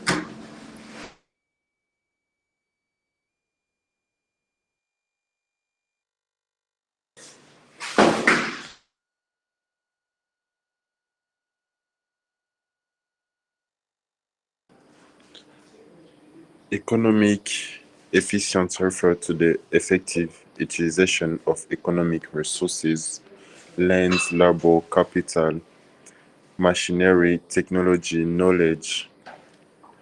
Economic efficiency of effect competition refers to the to the overall benefit, perfect competition, yield to the society as a whole. This reflects in consumer and producer welfare. Oh, all right. Thank you. Economic efficiency refers to the effective utilization of economic resources, land, labor, capital, machinery, technology, and knowledge. Economic efficiency of a perfect competition refers to the overall benefits perfect competition yields to the society as a whole. This reflects in consumer and producer welfare. Surplus. Okay, so you remember this graph. It's a normal demand and supply graph. Okay, and you could see in this graph, you could see supply curve, demand curve. In a perfect competitive market, you have what we call economic welfare. And economic welfare is a combination of consumer surplus and producer surplus. So you could see the consumer surplus, see it here. A consumer surplus happens when the price that consumers pay for a product or services is less than the price they are willing to pay. That is APE. Okay, look at the consumer surplus. And the producer surplus is the difference between the price a company is willing to sell and the actual price a consumer pays. Okay, so those are the shaded areas, both consumer and producer surplus. While a combination of both consumer and producer surplus is what we call economic welfare. Okay, just a rundown on what we did today. We talked about market structure. What are the four types? Perfect competition, monopolistic competition, monopoly, and oligopoly. Okay? So for perfect competition, you have many buyers and many sellers. They are price takers. There's no barriers to entry. There's perfect information. Okay, this graph here is a graph that says that they are price takers.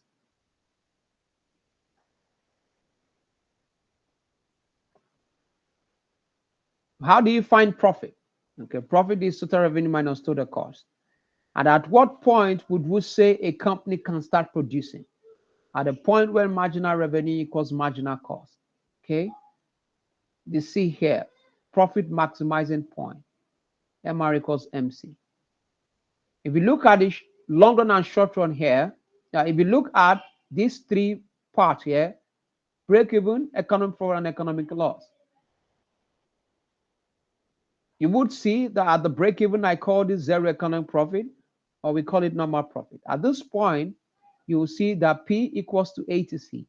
At this point, you will see that P equals to is greater than ATC. At the third graph, you would also see that ATC is greater than price. Okay. Economic efficiency. Economic efficiency refers to the effective utilization of economic resources. So in a perfect competition, you have this kind of consumer and producer surplus. I usually say a producer and consumer surplus in this kind of market is a market where producers and consumers are happy. Okay, so economic efficiency refers to the effective utilization of economic resources, land, labor, capital, machinery, technology, and knowledge. Economic efficiency of a perfect competition refers to the overall benefit perfect competition yields to the society as a whole. This reflects in consumer and producer welfare. See, producer surplus is the difference between the price a company is willing to sell and the actual price a company pays. A consumer surplus happens when the price that consumers pay for a product or service is less than the price they are willing to pay. Economic welfare is the total gains received by consumers and producers. Okay, so we can go for our 10 minutes break. We'll be back by 11:10. Okay, is that okay?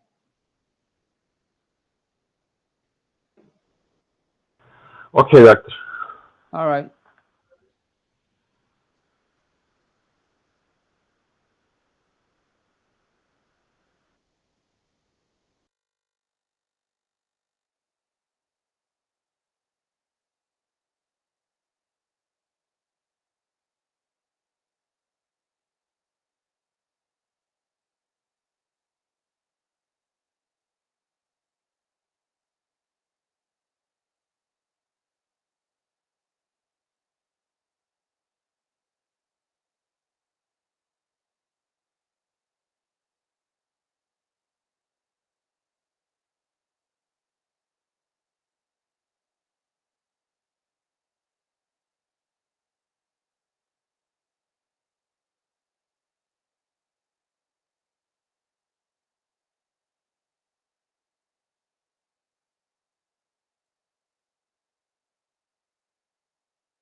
All right. Let's our final lap for today.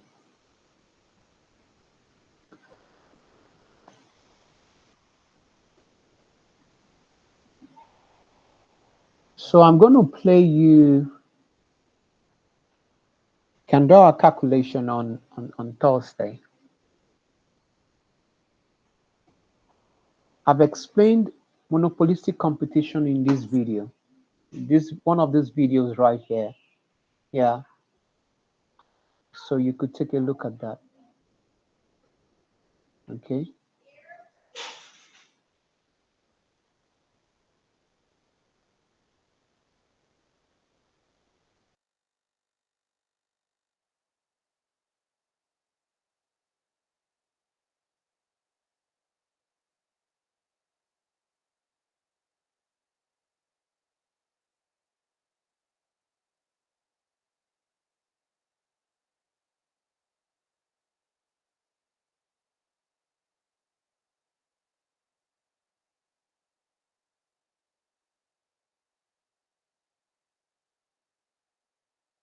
Okay, so I explained monopolistic competition here in this video, so you could take a look at that. Let me see. Let's see, let's go through it.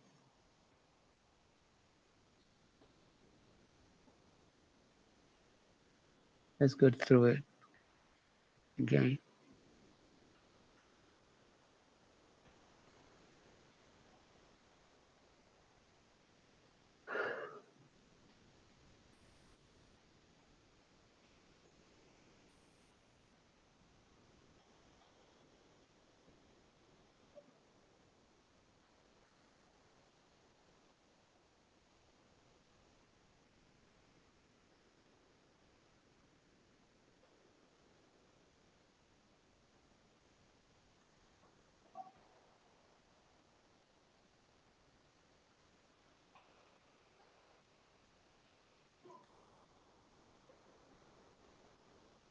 Okay, window, yeah.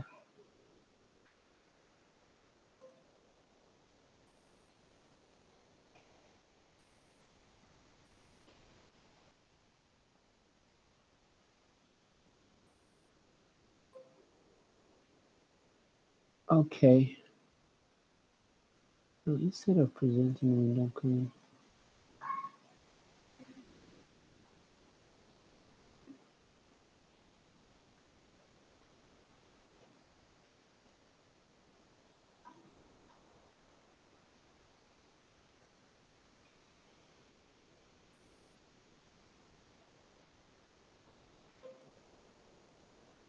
okay, so I'll quickly take a look at monopolistic competition and run it down for you.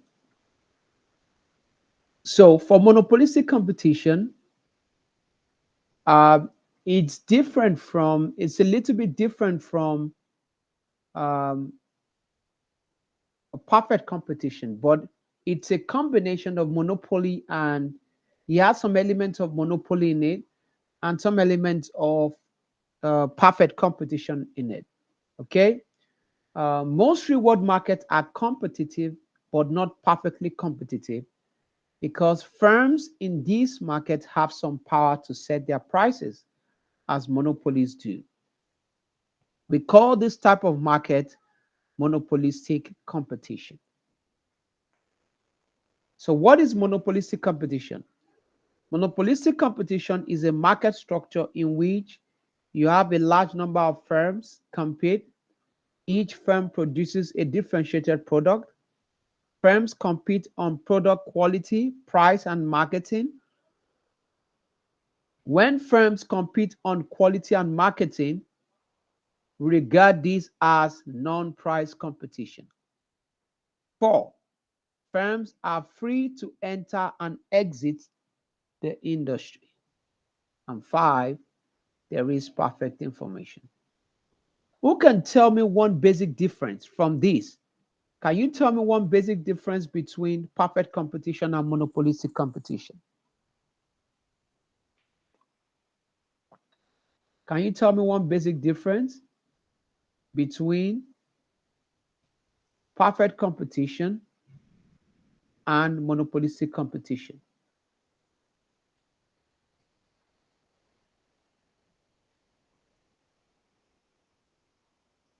Anyone?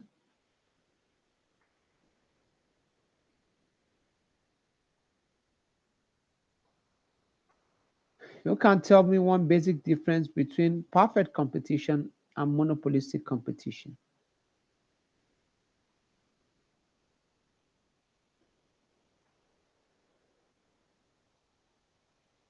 Anyone?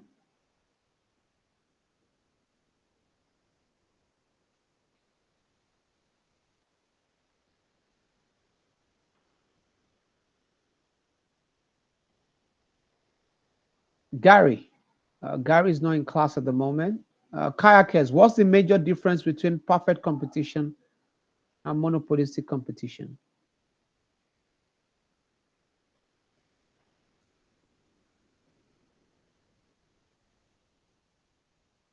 What's the difference?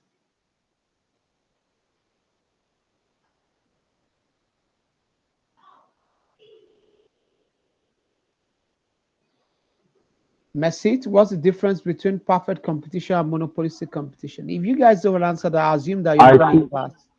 Tell me, I'm listening. I think that is monopolistic competition like supermarket, right? No, like supermarket. Supermarket is perfect competition. Okay, what about monopolistic competition? Remember that in perfect competition, you have give me 1 second. 1 second.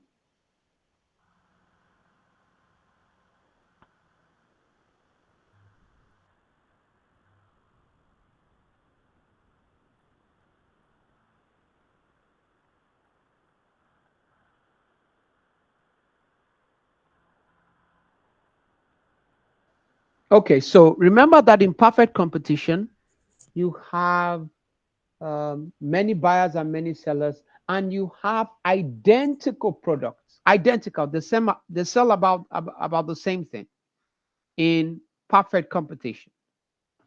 In monopolistic competition, you could see right here on our screen that each firm produces a differentiated product, different products.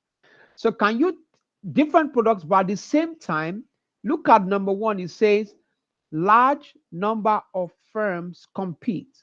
You still have many sellers. You still also have many buyers. You have many buyers and you have many sellers. But the two major difference, 2 and 3. So 1, 4, and 5. They are similar to perfect competition. But look at 2 and 3. 2 says each firm produces differentiated product. Okay. For perfect competition, identical product. Number 3, firms compete on product quality, price, and marketing. When firms compete on quality and marketing, we can regard it as non-price competition. Okay? And so the major difference is that because they produce differentiated product, that allows for competition. Okay? You will see example of monopolistic competition. So that, yes. Can I say restaurants or Restaurant? Yeah. Yeah, if you say restaurant, then you could say maybe the restaurants like hotels. Okay, the restaurant, for example, if you look at restaurant in Cyprus, they don't really compete like that because there's almost restaurant everywhere. There's Done everywhere. In the Done everywhere, you don't see them on. I mean, they don't unnecessarily spend on branding. Do you understand? Because you can easily see restaurants almost everywhere, and because of that, you can easily eat anywhere. Food is a necessity. So whether they brand or they don't brand, people will still go there to go and eat. But if you say hotel services, or you say the restaurants in hotels, okay, because that has to do with a lot of marketing. Do you understand, Mesit? I understand. All right. Okay.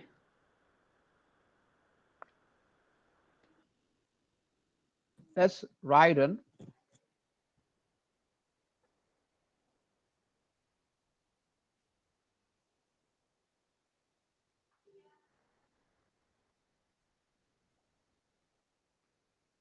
Where's my... Okay, it's here. Okay, so they compete on quality and marketing. Okay. You also have there's free entry and exit, and there's perfect competition. So these are just explanations of,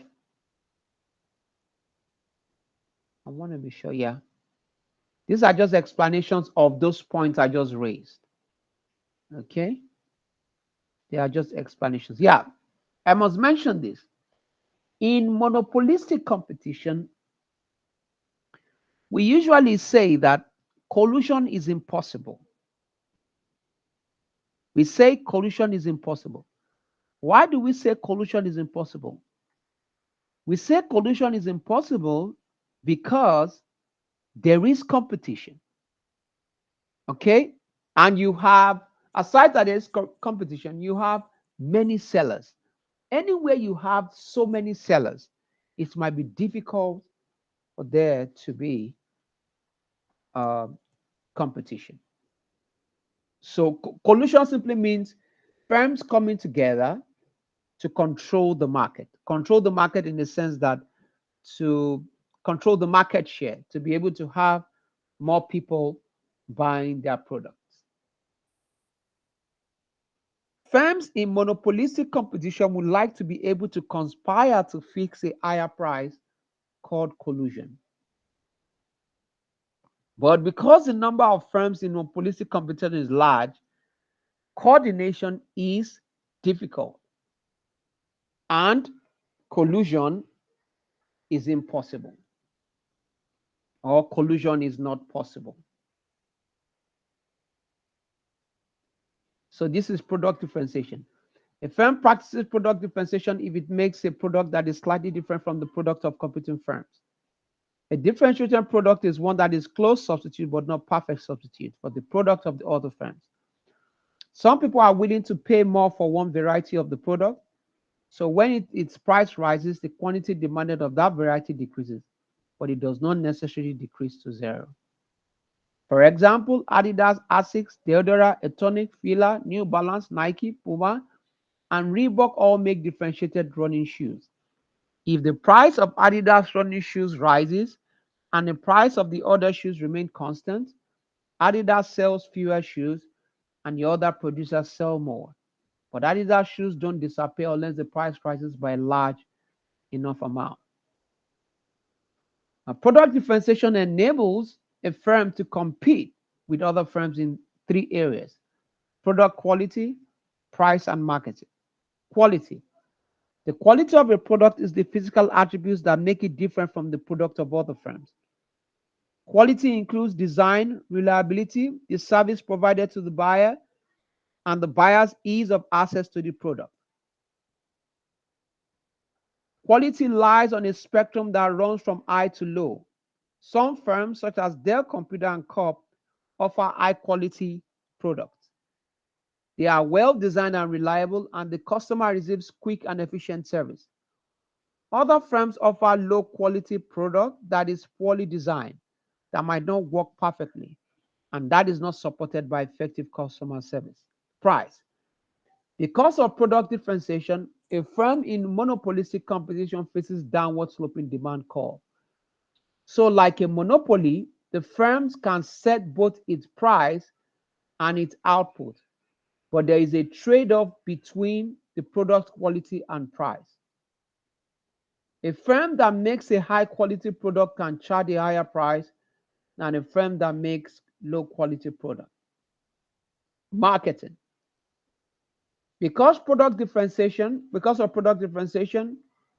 a firm in monopolistic competition must market its product. Marketing takes two main forms: advertising and packaging. A firm that produces a high quality product wants to sell it for a suitable high price. To be able to do so, it must advertise and package its product in a way that convinces buyers that they are getting the higher quality for which they are paying a higher price. For example, pharmaceutical companies advertise and package their brand name drugs to persuade buyers that these items are superior to the lower price generic alternatives. Similarly, low quality producers uses advertising and packaging to persuade buyers that although the quality is low, the low price more than compensates for this fact. Entry and exit. Monopolistic competition has no barriers to prevent new firms from entering the industry in the long run. Consequently, a firm in monopolistic competition cannot make an economic profit in the long run. When existing firms make an economic profit, new firms enter into the industry. Competing on quality, price, and marketing. This entry lowers prices and eventually eliminates economic profit. When firms incur economic losses, some firms leave the industry in the long run. This exit increases prices and eventually eliminates the economic loss. In the long run, equilibrium, firms neither enter nor leave the industry, and the firms in the industry make zero economic profit. Can you tell me what's another name for zero economic profit? What did I call it? What's another name for zero economic profit?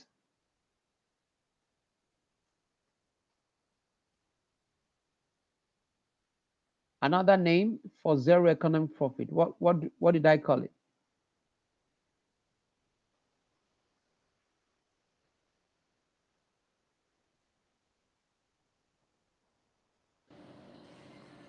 Breakable point.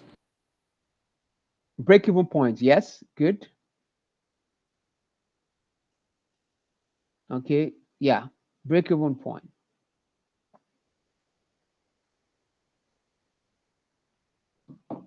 Break-even point.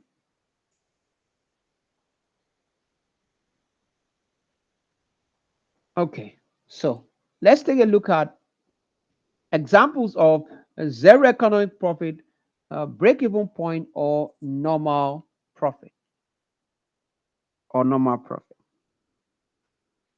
So let's look at some of the examples of monopolistic competition.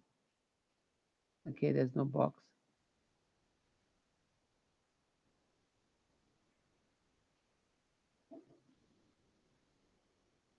No, I can skip this. So in the long run, in monopolistic competition, what they can make it zero economic profit, which is normal profit. Okay. In the long run, companies in monopolistic competition still produce at a level where marginal cost and marginal revenue are equal. However, the demand curve will be shifted to the left due to other companies entering the market. The shift in the demand curve is a result of reduced demand for an individual company product due to increased competition. Such an action reduces economic profit depending on the magnitude of the entry of new players. Individual companies will no longer be able to sell their product at above average cost. So basically, from this slide, take note of these attributes here.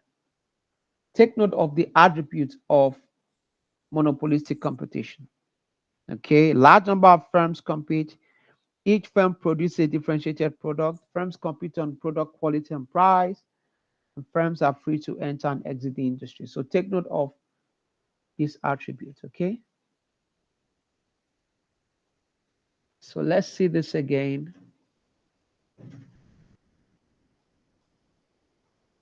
Let me start with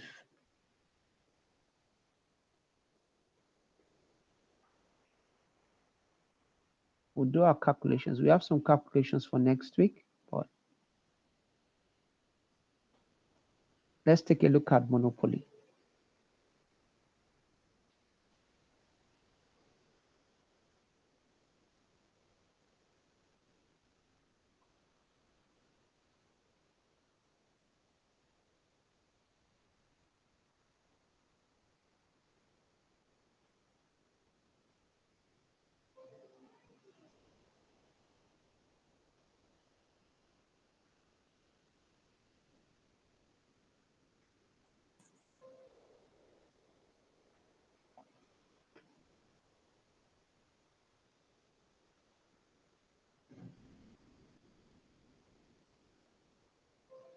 Yeah.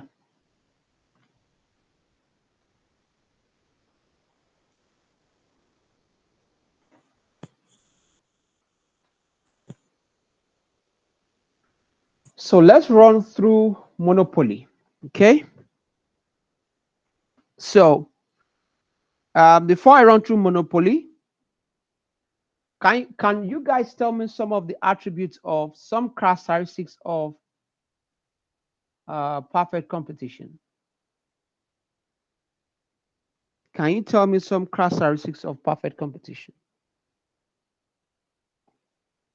Anyone? Some characteristics of perfect competition.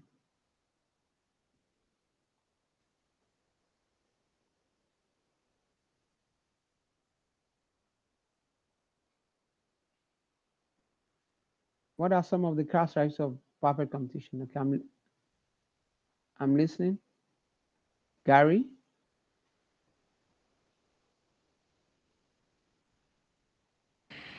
Sir, I don't know this one.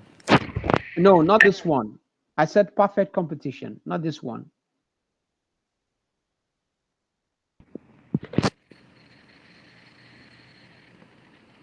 We have done perfect competition. We have done monopolistic competition. So tell me, what are some of the characteristics of perfect competition?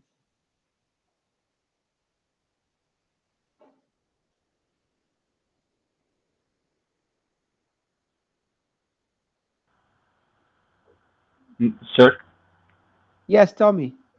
I think it is supermarket, right? You said. Yes, yeah. What are But some of the characteristics? Yeah.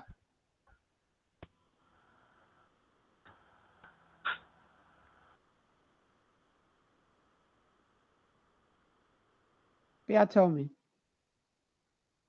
Yeah, what are some of the characteristics?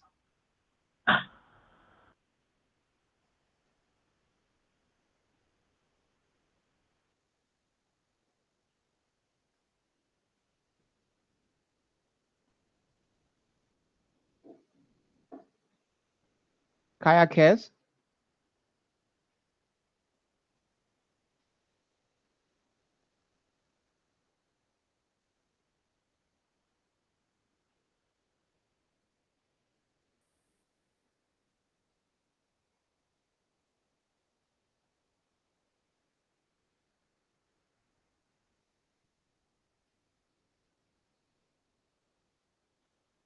So Messit, can you try?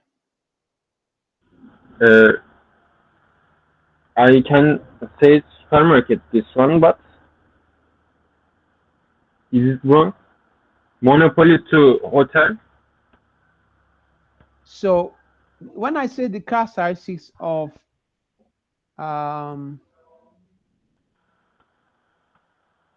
perfect competition, there are things like when I said they aim to maximize profit, there are many buyers and many sellers, there's free entry and exit, there is perfect information, they are price takers. Do you understand? Okay, so I gave you a So, list of, yeah, I'm listening, Message. so this is monopoly. No, that's perfect competition, the first one that we did. So I said there are 4 types of market structure: perfect competition, monopolistic competition, monopoly, and oligopoly. The first one we did was perfect competition. And for perfect competition, what are the characteristics? There is perfect information, no barriers to entry and exit, price takers, they aim to maximize profit, and I said they sell identical goods. For the second one, monopolistic competition. For monopolistic competition, I said there are many buyers and sellers. They sell differentiated goods. They compete on price, quality, and marketing. That's aside the price. They compete on quality and their marketing techniques. And I call that non-price competition. Okay. I also said there's free entry and exit, and there's perfect information. That's monopolistic competition. The third one, which we are treating now, is monopoly. Okay? Do you understand, Mesit? Okay, I understand, sir. Yeah. All right. So let's go on.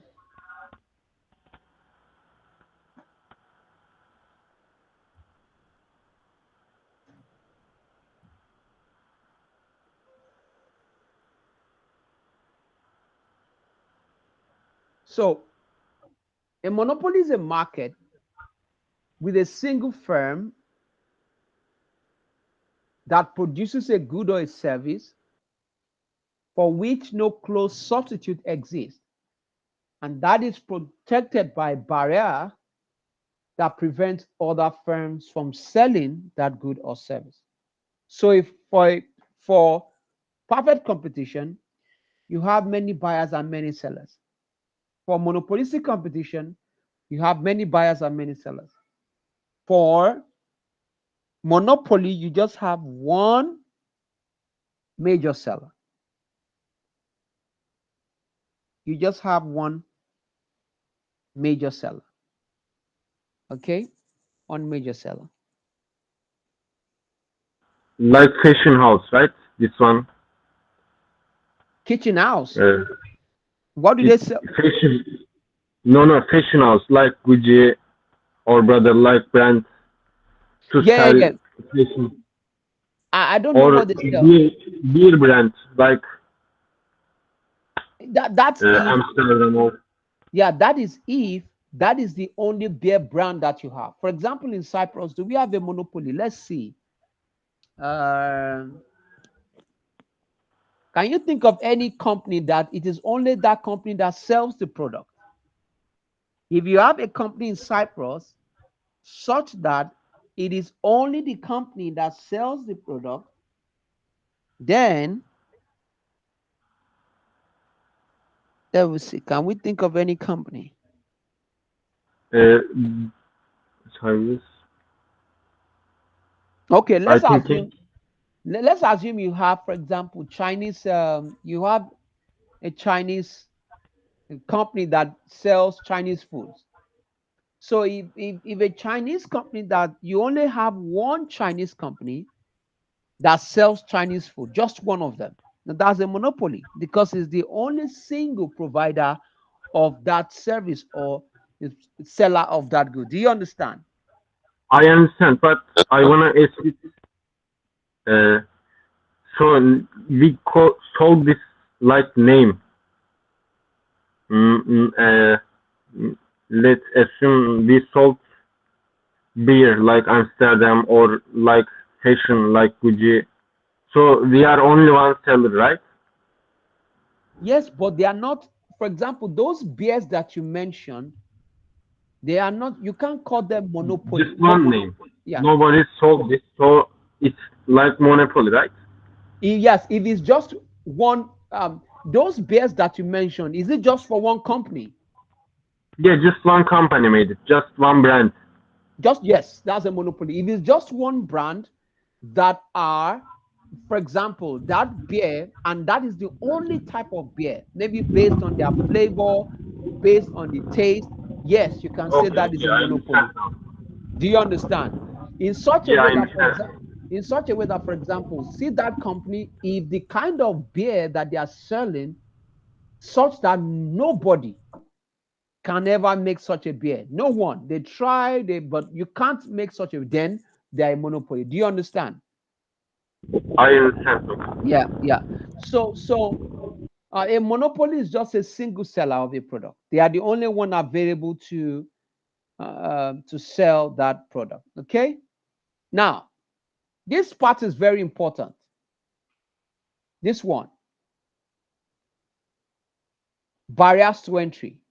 So for monopoly, what are some of the characteristics? They are the two characteristics. No close substitute, barriers to entry. They are price makers. Okay, price maker simply means they dictate the price at which they are going to sell their product. So I'm going to go to, so one single seller, no close substitute, barriers to entry, imperfect information, and I call the last one price makers. You remember for perfect competition, they are price takers. Monopolistic competition, they are price takers. Monopoly, they are price makers. They dictate the price at which they are going to sell the product, their product. Now, let's go to barriers to entry. Messit, can you read this one for me? This one here. So there are three. Okay. Read this photo. Read it. Read the slide. Barrier to entry: a constraint that protects a firm from potential competitors is called a barrier to entry. The three types of barrier to entry are natural, ownership, legal. Good. So when we say barriers to entry, simply means it's not easy for companies to start to say, oh, I want to start an organization or a monopolistic organization, or I want to start selling what that company is selling. It's not easy because it might take a lot of money. For example, if we look at the companies, how many companies are producing Ferrari? Maybe just one. If you want to start, if you say you want to manufacture and design your Ferrari, it might be difficult for you to do because you don't have the capital to start such a business. So barriers to entry for monopoly is not easy. It's quite because you might not have the resources to get into such businesses. All right. Now, let's look at natural barriers to entry. When we say natural barriers to entry, a natural barrier to entry creates a natural monopoly, a market in which economies of scale enable one firm to supply the entire market at the lowest possible cost. The firms that deliver gas, water, and electricity to our homes are examples of natural monopoly.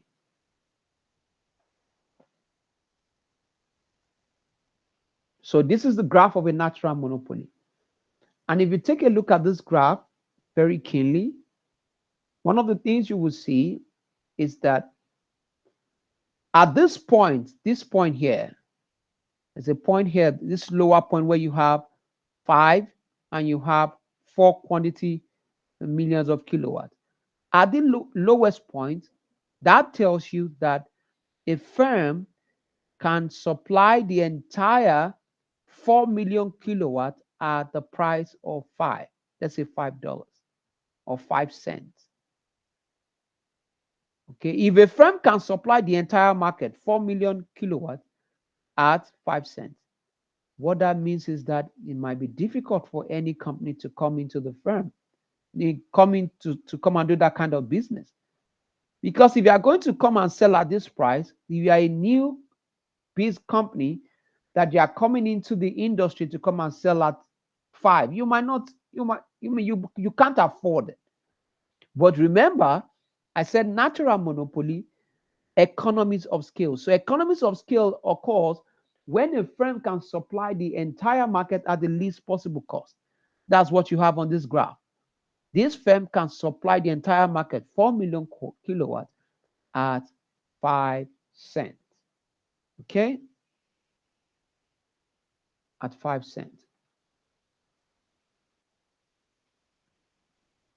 So the second types of barrier to entry, I called it ownership barrier to entry. An ownership barrier to entry occurs if one firm owns a key significant portion of a key resource. If one firm owns a key significant portion of a key resource.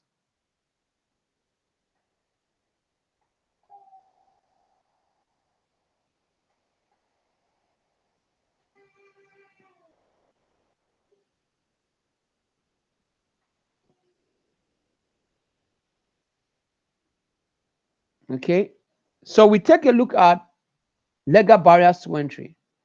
And under legal barriers to entry, it creates a legal monopoly, a market in which competition and entry are restricted by the granting of a public franchise, government license, patent, or copyright. What is a public franchise? A public franchise is an exclusive right granted to a firm to supply a good or a service. An example is the US Postal Service, which has the exclusive right to carry first-class mail. The government license controls entry into particular occupations, professions, and industry. Examples of this type of barriers to entry occur in medicine, law, dentistry, school teaching, architecture, and many other professional services. Licensing does not always create a monopoly, but it does restrict competition.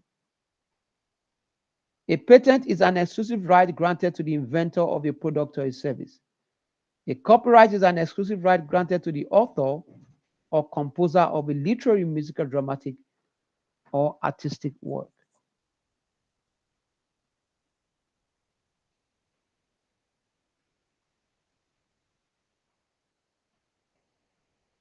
Patents and copyrights are valid for a limited time period that varies from country to country.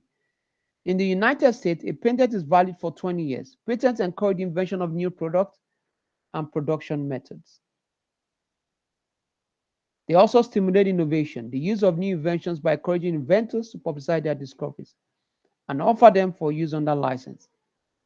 Patents have stimulated innovations in areas such as diverse as soybean seeds, pharmaceuticals, memory chips, and video games.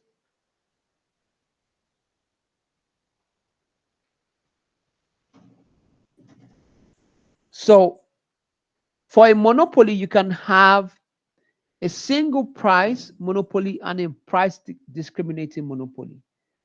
So, a major difference between monopoly and competition is that a monopoly sets its own price. In doing so, the monopoly faces a market constraint. To sell a larger quantity, the monopoly must set a lower price. Therefore, there are two monopoly situations that create two pricing strategies: single price and price discrimination. Okay, single price is a firm that must sell each unit of its output for the same price to lull its customers. For price discrimination, when a firm practices price discrimination, it sells different units of a good or a service for different prices. Many firms price discriminate. Microsoft sells its Windows and Office software at different prices to different buyers. Computer manufacturers who install the software on new machines, students and teachers, governments and businesses all pay different prices. Pizza producers offer a second pizza for a lower price than the first one. These are examples of price discrimination. When a firm price discriminates, it looks as though it is doing its customer a favor. No, it's not. In fact, it is charging the highest possible price for each unit sold and making the largest possible profit. Of recent, you saw a news whereby I think one of these luxury brands, they will go to maybe China to go and produce a product for about maybe very cheap, and they will sell it for $2,500. Yeah, that is price discrimination, a huge price discrimination. So how do monopoly arise? Monopoly arise, why? There's no close substitute and barriers to entry and exit. Okay. So what are the types of barriers to entry and exit? Barriers to entry, what are the types? Natural barriers to entry, ownership barriers to entry, and legal. Good, and legal barriers to entry. Good job, you are really listening. That's good. And also for our natural barriers to entry, it creates what we call a natural monopoly. What's the difference between natural? Natural is when you have, let's see what it says. 1 second. Yeah, natural relates to economies of scale. Okay, economies of scale in the sense that you can cover the entire market at the least possible cost. Ownership means when you own a significant portion of a key resource. Legal is created by the law or backed up by the law or backed up by the government in such a way that you cannot practice that profession or you cannot get into that business except the government grants you license or gives you a copyright or allows you to have a patent. Okay? We are going to stop at that. Okay? Next week, we are going to go through some calculations. Next week, we are going to go through some calculations. All right? Do we have any questions? Any questions? No. Okay, if there are no questions, I'll see you on Thursday. Please do your assignments. Always check your UZEM. Always check it. I might be putting information there. And if anything is not clear, you can send me an email. But please always check your UZEBIM. All right? All right, sir. All right, guys. I'll see you next. I'll see you on Thursday. Okay, sir. All right. Bye-bye. Bye. Bye-bye. Bye.